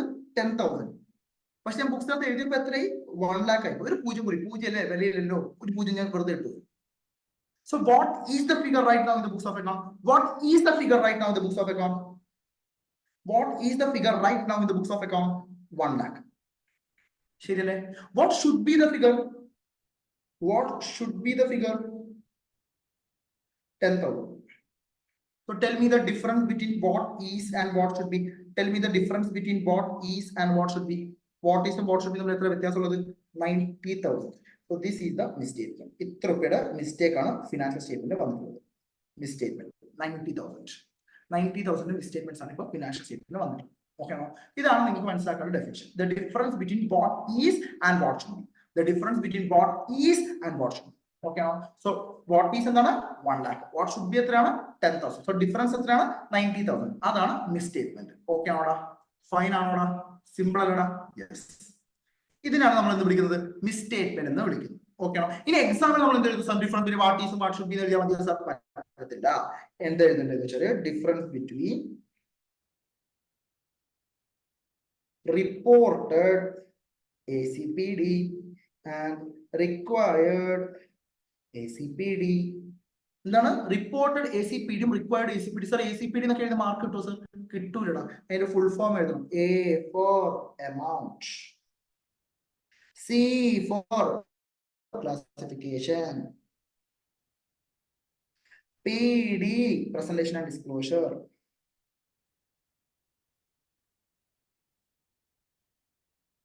presentation and disclosure. ACPD amount, classification, presentation, disclosure. മനസ്സിലാവുന്നോടാ? ഓക്കെ ആണോ? ഇപ്പൊ ഞാൻ പറഞ്ഞ എക്സാമ്പിൾ, നമ്മൾ താഴെ പറഞ്ഞ example, what was the reported amount? Reported എമൗണ്ടും റിക്വയർഡ് എമൗണ്ട് പറ. റിപ്പോർട്ടഡ് എമൗണ്ട് എത്രയായിരുന്നു? 1 lakh. Required amount 10,000. The difference between reported amount and required amount. മനസ്സിലാവുന്നോടാ? അതിനാണ് നമ്മൾ വിളിക്കുന്നത് മിസ്റ്റേറ്റ്മെന്റ്. എടാ എമൗണ്ട് മാത്രമല്ല, ക്ലാസിഫിക്കേഷനും എന്താണ്? മിസ്റ്റേറ്റ്മെന്റ് ആണ്. സേ ഫോർ എക്സാമ്പിൾ, ഞാനൊരു കമ്പ്യൂട്ടർ വാങ്ങി. കമ്പ്യൂട്ടർ ഒരു ഫിക്സഡ് അസറ്റ് ആണ്, അത് ക്യാപിറ്റലൈസ് ചെയ്യണം. ശരിയല്ലേ? ഇതൊരു ക്യാപിറ്റൽ എക്സ്പെൻഡിച്ചർ ആണ്. പക്ഷെ ഞാൻ അതിനെ റവന്യൂ എക്സ്പെൻഡിച്ചർ ആയിട്ട് ക്ലാസിഫൈ ചെയ്തു എന്ന് വിചാരിക്കുക. Don't you think this is also mistake? Capital expenditure ആയിട്ട് കാണിക്കുന്ന ഒരു സാധനത്തിന് ഞാൻ റവന്യൂ എക്സ്പെൻഡിച്ചർ ആയിട്ട് ക്ലാസിഫൈ ചെയ്താൽ അതും ഒരു മിസ്റ്റേക്ക് അല്ലേ? So reported classification and required classification. മനസ്സിലാവുന്നുണ്ടോ? Reported classification and required classification. മനസ്സിലാവുന്നുണ്ടോ? ഓക്കെ. പിന്നെ എമൗണ്ടും ക്ലാസിഫിക്കേഷൻ, പ്രസന്റേഷൻ, ഡിസ്ക്ലോഷർ. ഒരു ഡിസ്ക്ലോഷർ കൊടുക്കണമായിരുന്നു, കണ്ടിൻജന്റ് ലയബിലിറ്റി ഡിസ്ക്ലോഷർ കൊടുക്കണമായിരുന്നു, ഞാൻ കൊടുത്തില്ല. അല്ലെങ്കിൽ വേറെന്താണ്? പ്രസന്റേഷൻ ഷെഡ്യൂൾ 3 പ്രസന്റേഷൻ ഞാൻ തെറ്റ് വരുത്തിച്ചു, അതും ഒരു മിസ്റ്റേക്ക് ആണ്. പ്രസന്റേഷനിൽ മിസ്റ്റേക്ക് വരുത്തിച്ചു, അതും ഒരു മിസ്റ്റേക്ക് ആണ്. So what is misstatement? Difference between reported ACPD and required ACPD. Okay ആണോടാ? Yes. So second keyword also decoded. രണ്ടാമത്തെ കീവേഡ് നമ്മൾ ഡീകോഡ് ചെയ്തു. Reasonable assurance, material misstatement. മൂന്നാമത്തെ കീവേഡ് ആണ് AFRF, applicable financial reporting framework. എന്താണ് applicable financial reporting framework? എന്താണ് applicable? ഇപ്പോഴും കുറെ കുട്ടികൾക്ക് അറിയാത്തൊരു ഡെഫിനേഷൻ ആണ്. Applicable financial reporting framework. എടാ ഇവിടെ ശ്രദ്ധിക്കുക. കഴിഞ്ഞു ഇപ്പൊ ബ്രേക്ക് എടുക്കാനുള്ളതാ. ഇവിടെ ശ്രദ്ധിക്കുന്നുണ്ടോ? ആ, അപ്പൊ ഇവിടെ ശ്രദ്ധിക്കാം. Applicable financial reporting framework. ആദ്യം നമുക്ക് ഈ ഫിനാൻഷ്യൽ റിപ്പോർട്ടിംഗ് എന്നുള്ള കീവേഡ് ഒന്ന് ഡീകോഡ് ചെയ്യാം. ഫിനാൻഷ്യൽ റിപ്പോർട്ടിംഗ്, ഞാൻ എന്റെ ഫൈനാൻസ് എവിടെയാണ് റിപ്പോർട്ട് ചെയ്യാറുള്ളത്? പറ. എനിക്ക് എന്റെ കമ്പനിയുടെ ഫിനാൻഷ്യൽ പൊസിഷൻ മറ്റുള്ളവരെ അറിയിക്കണം. അത് ഞാൻ എവിടെ റിപ്പോർട്ട് ചെയ്യാറുള്ളത്? എനിക്ക് എന്റെ കമ്പനിയുടെ ഫിനാൻഷ്യൽ പൊസിഷൻസ് മറ്റുള്ളവരെ അറിയിക്കണം. എവിടെയാണ് റിപ്പോർട്ട് ചെയ്യുന്നത്? ഫിനാൻഷ്യൽ സ്റ്റേറ്റ്മെന്റ്സിലാണ്. ശരിയല്ലടാ? എന്ന് വെച്ചാൽ ഫിനാൻഷ്യൽ റിപ്പോർട്ടിംഗ് എന്ന് പറഞ്ഞാൽ ഫിനാൻഷ്യൽ സ്റ്റേറ്റ്മെന്റ്. ഫിനാൻഷ്യൽ റിപ്പോർട്ടിംഗ് എന്ന് പറഞ്ഞാൽ ഫിനാൻഷ്യൽ സ്റ്റേറ്റ്മെന്റ്. ഫിനാൻഷ്യൽ റിപ്പോർട്ടിംഗ് എന്ന് പറഞ്ഞാൽ ഫിനാൻഷ്യൽ സ്റ്റേറ്റ്മെന്റ്. നെക്സ്റ്റ് അറിയേണ്ടത് ഫ്രെയിംവർക്ക്. എന്താണ് ഫ്രെയിംവർക്ക്? എന്താണ് സർ ഫ്രെയിംവർക്ക്? ഫ്രെയിംവർക്ക് എന്ന് പറഞ്ഞാൽ ഇവിടെ എഴുതാം, set of rules and regulations to do some activities. Set of rules or regulations to do some activities. എടാ ഫ്രെയിംവർക്ക് എന്ന് വെച്ചാൽ എന്താണ്? Set of rules or regulations to do some activities. Say for example നമ്മൾ എന്ത് പ്രവൃത്തി ചെയ്യാനും അതിൻ്റെതായ ഒരുപാട് നിയമങ്ങളുണ്ട്. ഫോർ എക്സാമ്പിൾ നിങ്ങൾ ഇപ്പൊ എന്റെ ക്ലാസ് പർച്ചേസ് ചെയ്യുന്നു, ക്ലാസ് അറ്റൻഡ് ചെയ്യണോ, നിങ്ങൾക്ക് എന്റെ ക്ലാസ് അറ്റൻഡ് ചെയ്യണം, അതിൻ്റെതായ റൂൾസ് ആൻഡ് റെഗുലേഷൻസ് ഉണ്ട്. നിങ്ങൾ ഗൂഗിൾ ഫോം ഫിൽ ചെയ്യണം, നിങ്ങൾ പേയ്മെന്റ് അടക്കണം, റിയോ പ്ലെയറിന്റെ ആപ്പ് ഡൗൺലോഡ് ചെയ്യണം, ഒരുപാട് റൂൾസ് ഉണ്ട്. നിങ്ങൾ നാളെ വേറൊരു ഇൻസ്റ്റിറ്റ്യൂട്ട് ക്ലാസ് അറ്റൻഡ് ചെയ്യാൻ വേണ്ടി പോകണം, ചുമ്മാ ഒരു ക്ലാസ് അറ്റൻഡ് ചെയ്യാൻ പറ്റില്ല, അവിടെ ഫീസ് അടക്കണം, അവിടെ ചിലപ്പോൾ ടാഗ് ഇടാൻ പറഞ്ഞാൽ ടാഗ് ഇടേണ്ടി വരും. സോ അവിടുത്തെ റൂൾസ് ഉണ്ട്. നമ്മൾ എന്ത് പ്രവൃത്തി ചെയ്യാനായാലും അതിൻ്റെതായ റൂൾസ് ഉണ്ട്. ആ റൂൾസ് നമ്മൾ പാലിക്കണം. സെയിം അതിനാണ് ഞാൻ എന്ത് വിളിക്കുന്നത്? ഫ്രെയിംവർക്ക് എന്ന് വിളിക്കുന്നത്. സോ ഫ്രെയിംവർക്ക് എന്ന് പറഞ്ഞാൽ റൂൾസ് ആൻഡ് റെഗുലേഷൻസ്. ഫ്രെയിംവർക്ക് എന്ന് വെച്ചാൽ എന്താണ്? Rules and regulations. ഏത് റൂൾസ് ഉപയോഗിച്ചിട്ടാണോ ഞാൻ ഫിനാൻഷ്യൽ സ്റ്റേറ്റ്മെന്റ്സ് പ്രിപ്പയർ ചെയ്യുന്നത് അതിനെയാണ് ഞാൻ എന്ത് വിളിക്കുന്നത്? Financial statements framework, financial reporting framework. So before AFRF, let's talk about FRF, financial reporting framework കുറിച്ച് സംസാരിക്കാം. ഏത് ഫ്രെയിംവർക്ക് ഉപയോഗിച്ചിട്ടാണോ ഞാൻ ഫിനാൻഷ്യൽ സ്റ്റേറ്റ്മെന്റ് പ്രിപ്പയർ ചെയ്യുന്നത്, ഏത് ഫ്രെയിംവർക്ക് ഉപയോഗിച്ചിട്ടാണോ ഞാൻ എന്റെ ഫിനാൻഷ്യൽ സ്റ്റേറ്റ്മെന്റ്സ് പ്രിപ്പയർ ചെയ്യുന്നത് അതിനെയാണ് ഞാൻ എന്ത് വിളിക്കുന്നത്? Financial reporting framework. നമ്മൾ ഏത് ഫ്രെയിംവർക്ക് ഉപയോഗിച്ചിട്ടാണ് ഫിനാൻഷ്യൽ സ്റ്റേറ്റ്മെന്റ് പ്രിപ്പയർ ചെയ്യുന്നത്? നമുക്ക് കുറച്ച് ഫ്രെയിം വർക്ക്സ് പറയാലോ. AS വെച്ച് നമുക്ക് ഫിനാൻഷ്യൽ സ്റ്റേറ്റ്മെന്റ് പ്രിപ്പയർ ചെയ്തൂടെ? IND-AS, IFRS, US GAAP, ഇതൊക്കെ എന്താണ്? ഇതൊക്കെ എന്താണ്? Financial reporting ഫ്രെയിംവർക്കുകളാണ്. ഫ്രെയിംവർക്ക് എന്ന് പറയുന്നത് rules and regulations, financial reporting എന്ന് പറയുന്നതാണ് ഫിനാൻഷ്യൽ സ്റ്റേറ്റ്മെന്റ്.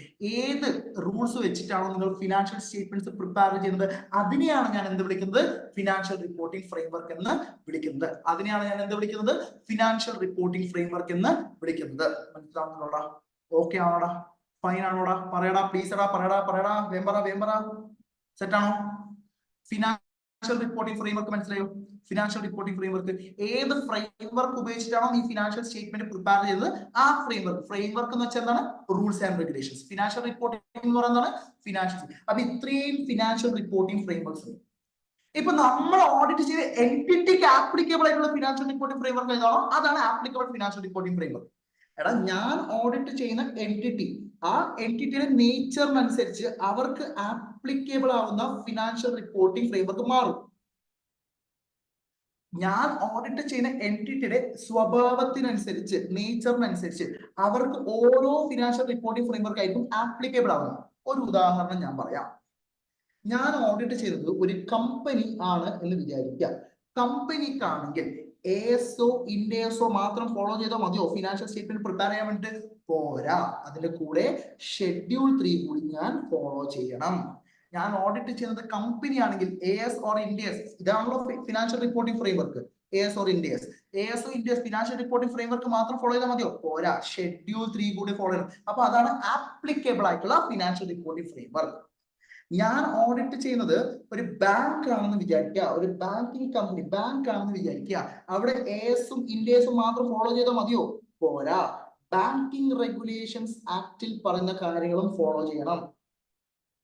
ബാങ്കിങ് റെഗുലേഷൻസ് ആക്ടിൽ പറയുന്ന കാര്യങ്ങളും ഫോളോ ചെയ്യണം. സോ ഒരു ബാങ്കിന് ആപ്ലിക്കബിൾ ആയിട്ടുള്ള ഫിനാൻഷ്യൽ റിപ്പോർട്ടിംഗ് ഫ്രെയിംവർക്ക് എന്ന് പറഞ്ഞാൽ ASഉം IND-ASഉം മാത്രം പോരാ, അതിന്റെ കൂടെ ബാങ്കിങ് റെഗുലേഷൻസ് ആക്ടിനും കൂടി ഞാൻ ഫോളോ ചെയ്യണം. ഇൻഷുറൻസ് കമ്പനിയാണ് ഞാൻ ഓഡിറ്റ് ചെയ്യുന്നെങ്കിൽ ASഉം IND-ASഉം മാത്രം പോരാ, അതിന്റെ കൂടെ IRDA ആക്ടിനകത്ത് പറയുന്ന കാര്യങ്ങൾ കൂടി ഞാൻ ഫോളോ ചെയ്യണം.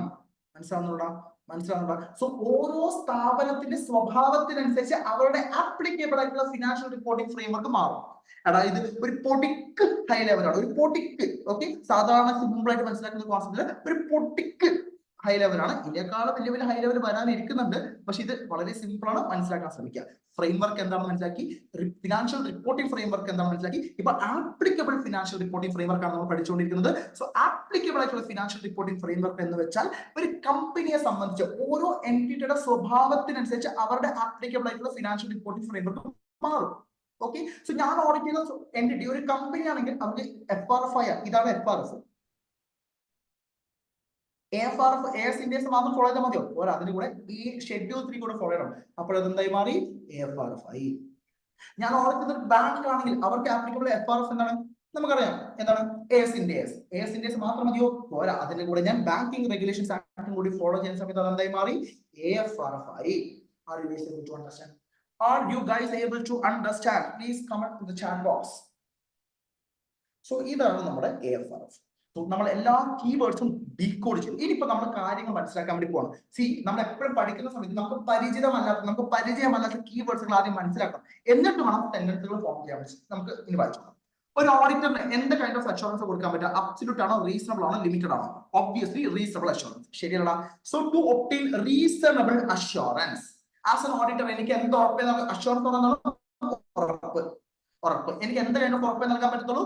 Reasonable assurance. എന്ത് ഉറപ്പാണ് ഞാൻ നൽകേണ്ടത്? That the financial statement as a whole, എടാ, I am going to express opinion, അല്ലേ? I am going to express opinion. My opinion is on the entire financial statement. I am not going to express opinion only on the balance sheet. I am not going to express opinion only on the P&L account. I am going to express my opinion on the entire financial statement. So to obtain reasonable assurance whether financial statement as a whole is free from material misstatement. Material misstatement. I'm not talking about misstatement. I'm talking about material misstatement. As an auditor, I can't express opinion that this financial statement is free from all the misstatement. What I can say is this financial statement is free from material misstatement. എടാ, ഞാൻ പറയുന്നത് മനസ്സിലാക്കാൻ ശ്രമിക്കാം. ഞാൻ ഒരു കമ്പനിയുടെ financial statement audit ചെയ്യണം. For example, ഇതാണ് എന്റെ കമ്പനിയുടെ ഫിനാൻഷ്യൽ സ്റ്റേറ്റ്മെന്റ്. ഈ കമ്പനിയുടെ ഫിനാൻഷ്യൽ സ്റ്റേറ്റ്മെന്റ് ഓഡിറ്റ് ചെയ്തിട്ട് എനിക്ക് ഒരിക്കലും പറയാൻ പറ്റില്ല ഇതിലൊരു മിസ്റ്റേറ്റ്മെന്റും ഇല്ല എന്ന്. എനിക്ക് ഒരിക്കലും പറയാൻ പറ്റില്ല ഇതിൽ കാര്യമായിട്ടുള്ള സിഗ്നിഫിക്കന്റ് ആയിട്ടുള്ള മിസ്റ്റേറ്റ്മെന്റ്സ് ഇല്ല എന്ന് മാത്രമേ എനിക്ക് പറയാൻ പറ്റത്തുള്ളൂ. As an auditor, I can only express opinion that these financial statements are free from material misstatements. ഇതിൽ മെറ്റീരിയൽ ആയിട്ടുള്ള മിസ്റ്റേറ്റ്മെന്റ്സ് ഇല്ല എന്ന് മാത്രമേ എനിക്ക് പറയാൻ പറ്റൂ ആസ് എൻ ഓഡിറ്റർ. അതുകൊണ്ട് തന്നെയാണ് ഞാൻ ഒരിക്കലും അബ്സല്യൂട്ട് അഷുറൻസ് പ്രൊവൈഡ് ചെയ്യാത്തത്. ഒരു മിസ്റ്റേറ്റ്മെന്റ്സും ഇല്ല എന്ന് പറയുന്നത് 100% ശരി എന്നല്ലട അർത്ഥം. എടാ, ഈ മെറ്റീരിയൽ മിസ്റ്റേറ്റ്മെന്റ് പകരം അവിടെ വെറും മിസ്റ്റേറ്റ്മെന്റ്സ് ആണെന്ന് വിചാരിക്കാം, മെറ്റീരിയൽ വാക്കില്ല. അങ്ങനെ ആയിരുന്നെങ്കിൽ ഞാൻ കൊടുക്കുന്ന ഒപ്പീനിയൻ എന്തായി മാറി? അബ്സല്യൂട്ട് അഷുറൻസ് ആയി മാറിയില്ലേ? ഫിനാൻഷ്യൽ സ്റ്റേറ്റ്മെന്റ് ഒരു മിസ്റ്റേക്സും ഇല്ല, ഒരു മിസ്റ്റേക്കും ഇല്ലെങ്കിൽ അത് 100% കൺഫർമേഷൻ ആയില്ലേ? അപ്പൊ ഞാൻ കൊടുത്ത അഷുറൻസ് അബ്സല്യൂട്ട് അഷുറൻസ് ആയി മാറിയില്ലേ? എടാ, മനസ്സിലാക്കാൻ പറ്റുന്നുണ്ടോടാ? സോ അതുകൊണ്ടാണ് ഞാൻ ഇവിടെ പറഞ്ഞത്, ഞാൻ ഒരിക്കലും നിങ്ങൾക്ക് എന്ത് പറയത്തില്ല, അവിടെ മെറ്റീരിയൽ മിസ്റ്റേക്മെന്റ്സ് ഇല്ല എന്ന ഉറപ്പ് മാത്രമേ ഞാൻ നിങ്ങൾക്ക് തരത്തുള്ളൂ. സോ ആസ് എൻ ഓഡിറ്റർ ഞാൻ എന്ത് അഷുറൻസ് കൊടുക്കുന്നത്? Reasonable assurance. എന്തുറപ്പാണ് ഞാൻ നൽകേണ്ടത്? Financial statement as a whole is free from material misstatement. Material ആയിട്ടുള്ള മിസ്റ്റേറ്റ്മെന്റ്സുകളൊന്നുമില്ല. ആ മിസ്റ്റേറ്റ്മെന്റ്സ് എങ്ങനെയൊക്കെ വരാം? മിസ്റ്റേക്കുകൾ എങ്ങനെയൊക്കെ വരാം? ഒന്നെങ്കിൽ ഫ്രോഡ് കാരണം വരാം, അല്ലെങ്കിൽ എറർ കാരണം വരാം. സർ, എന്താണ് സർ ഇത് രണ്ടും തമ്മിൽ വ്യത്യാസം? ഫ്രോഡ് എന്ന് പറഞ്ഞാൽ ഇന്റൻഷനൽ ആണ്, അറിഞ്ഞുകൊണ്ട് ചെയ്യുന്ന തെറ്റുകളെയാണ് ഞാൻ ഫ്രോഡ് എന്ന് വിളിക്കുന്നത്. Intentional mistakes. എറർ എന്ന് പറഞ്ഞാൽ അറിയാതെ പറ്റുന്ന അൺഇൻറ്റൻഷണൽ മിസ്റ്റേക്സ്. സോ ഫ്രോഡ് എന്നാൽ ഇന്റൻഷണൽ മിസ്റ്റേക്സ് ആണ്, എറർ എന്നാൽ അൺഇൻറ്റൻഷണൽ മിസ്റ്റേക്സ് ആണ്. സോ മിസ്റ്റേക്സ് രണ്ട് കാരണം കൊണ്ടാണ് വരുന്നത്, ഒന്നെങ്കിൽ ഫ്രോഡ് അല്ലെങ്കിൽ എറർ. ഒരു ഓഡിറ്ററിന്റെ ഉദ്ദേശം എന്ന് പറഞ്ഞാൽ ടു എക്സ്പ്രസ് ഒപ്പീനിയൻ. ഞാൻ എന്ത് അഭിപ്രായമാണ് സർ ഞാൻ നൽകേണ്ടത്? സോ നമ്മളിപ്പോ എന്താ പറഞ്ഞത്? ഇതുവരെ നമ്മൾ എന്താ പറഞ്ഞത്? ഇപ്പം ആദ്യം പറഞ്ഞു ഓഡിറ്റിന്റെ objective is to obtain reasonable assurance. എന്ത് അഷുറൻസ്? റീസണബിൾ. എന്തുറപ്പാണ് ഞാൻ നൽകേണ്ടത്? That financial statement as a whole is free from material misstatement. I highlight this word, material misstatement.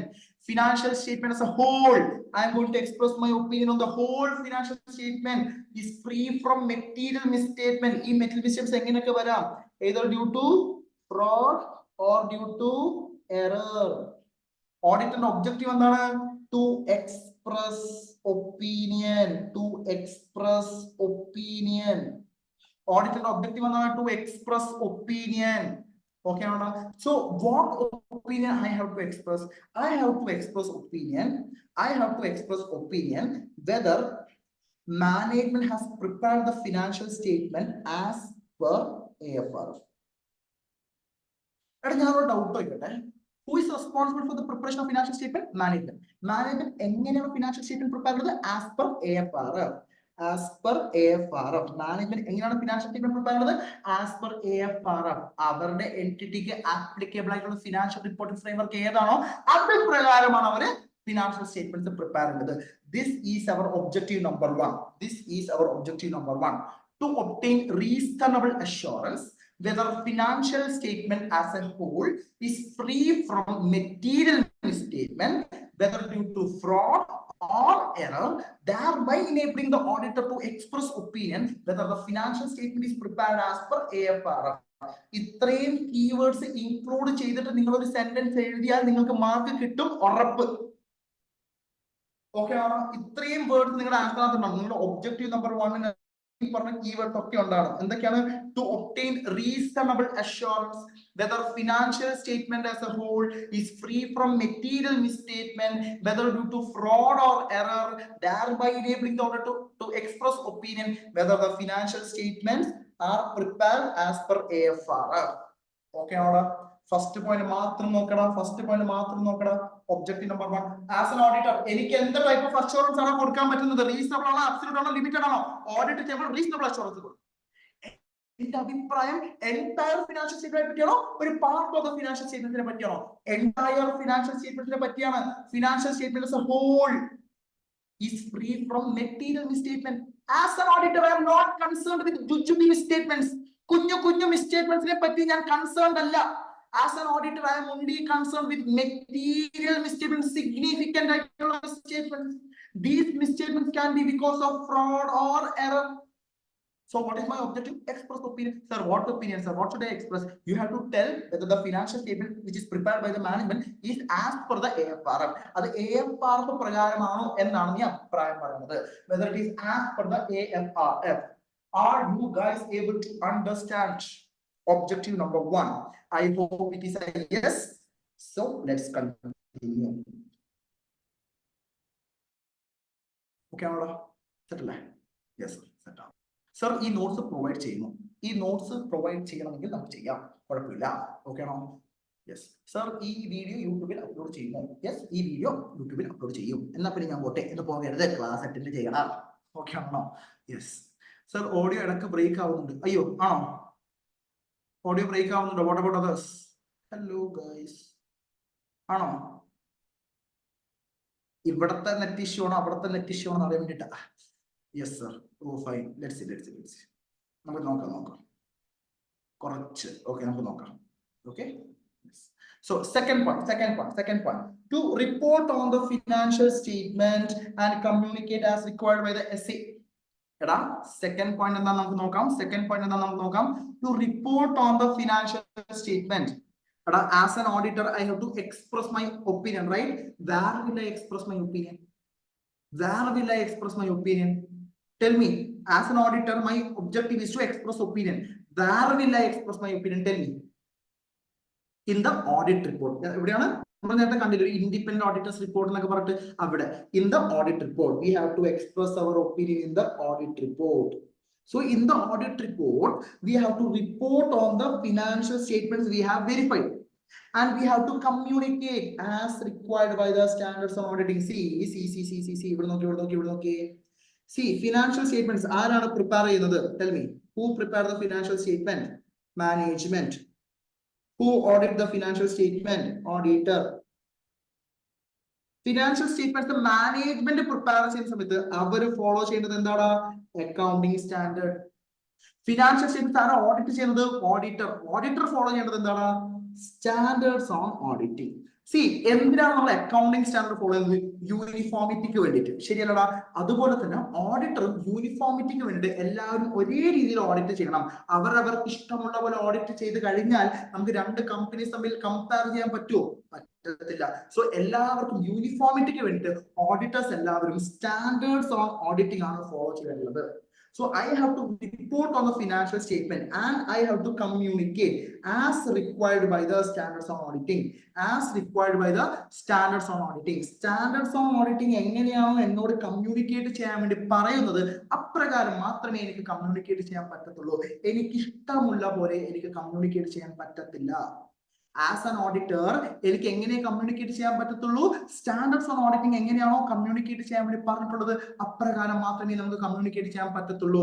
നിങ്ങൾ ടാറ്റയുടെ ഓഡിറ്റ് റിപ്പോർട്ട് എടുത്താലും റിലയൻസിന്റെ ഓഡിറ്റ് റിപ്പോർട്ട് എടുത്താലും നമ്മുടെ ലോക്കൽ ആയിട്ടുള്ള വല്ല സഞ്ജയ് പ്രഭു ഇന്ത്യ പ്രൈവറ്റ് ലിമിറ്റഡ് ഒരു കമ്പനി ഓഡിറ്റ് റിപ്പോർട്ട് എടുത്താലും ഓഡിറ്റ് റിപ്പോർട്ടിന്റെ ഫോർമാറ്റ് ഒക്കെ സംബോട്ട് സിമിലർ ആയിരിക്കും. കാരണം എല്ലാ ഓഡിറ്റേഴ്സും ഫോളോ ചെയ്യുന്നത് സ്റ്റാൻഡേർഡ്സ് ഓൺ ഓഡിറ്റിംഗ് ആണ്.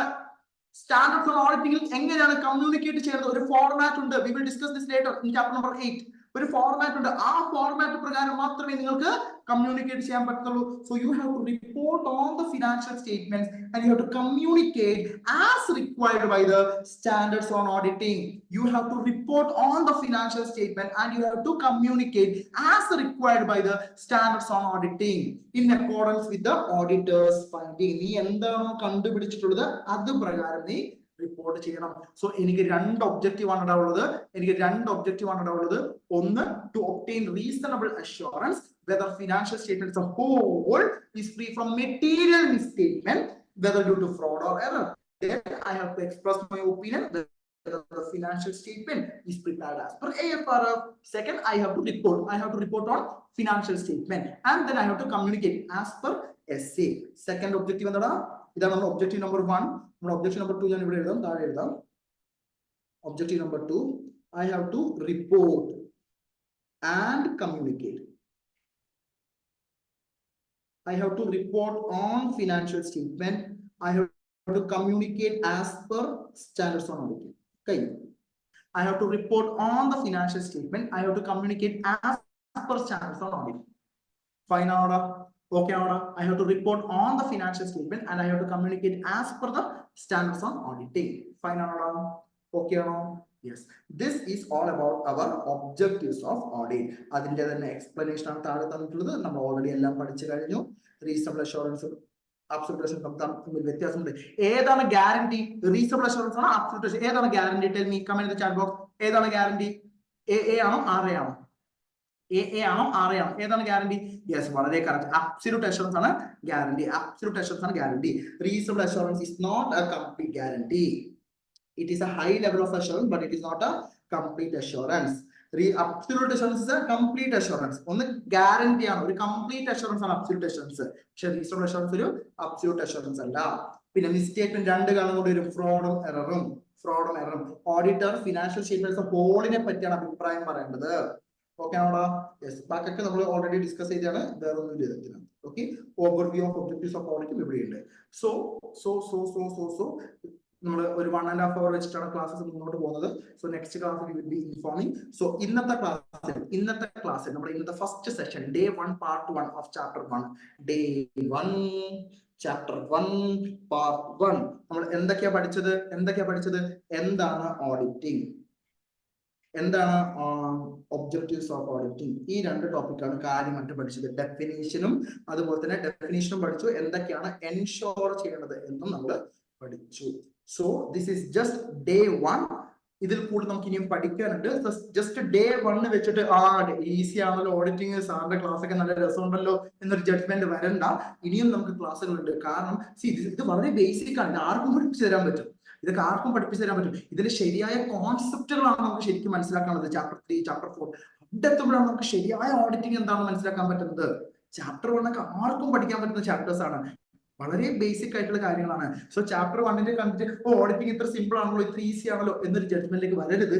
ഇത് ഓഡിറ്റിംഗിന് പറ്റിയ കടലാണ്. We have to put immense effort to score good marks. So this is just day 1, but we will enjoy the process. ഭയങ്കര സീരിയസ്നെസ് എടുത്തിട്ട് തലയിൽ വലിയൊരു ഭാരം വെച്ചിട്ട് പഠിക്കാൻ ഒരു സബ്ജക്ട് അല്ല ഓഡിറ്റിംഗ്. വളരെ സിമ്പിൾ ആയിട്ട് അന്നന്ന് എടുത്ത പോർഷൻ അന്നന്ന് പഠിക്കുവാണെങ്കിൽ വളരെ സിമ്പിൾ ആയിട്ട് വളരെ ഈസി ആയിട്ട് നമുക്ക് നല്ല മാർക്ക് സ്കോർ ചെയ്യാൻ പറ്റുന്നതായിരിക്കും ഈ ഒരു സബ്ജക്റ്റിനകത്ത്. So this is all about your day 1 part 1. Part 2 വളരെ സൂൺ നിങ്ങളെ ഇൻഫോം ചെയ്യുന്നതായിരിക്കും വാട്സ്ആപ്പ് ഗ്രൂപ്പിലേക്ക്. So if you like the way we teach, you can subscribe our YouTube channel, like ചെയ്യുക, ഷെയർ ചെയ്യുക, കമന്റ് ചെയ്യുക.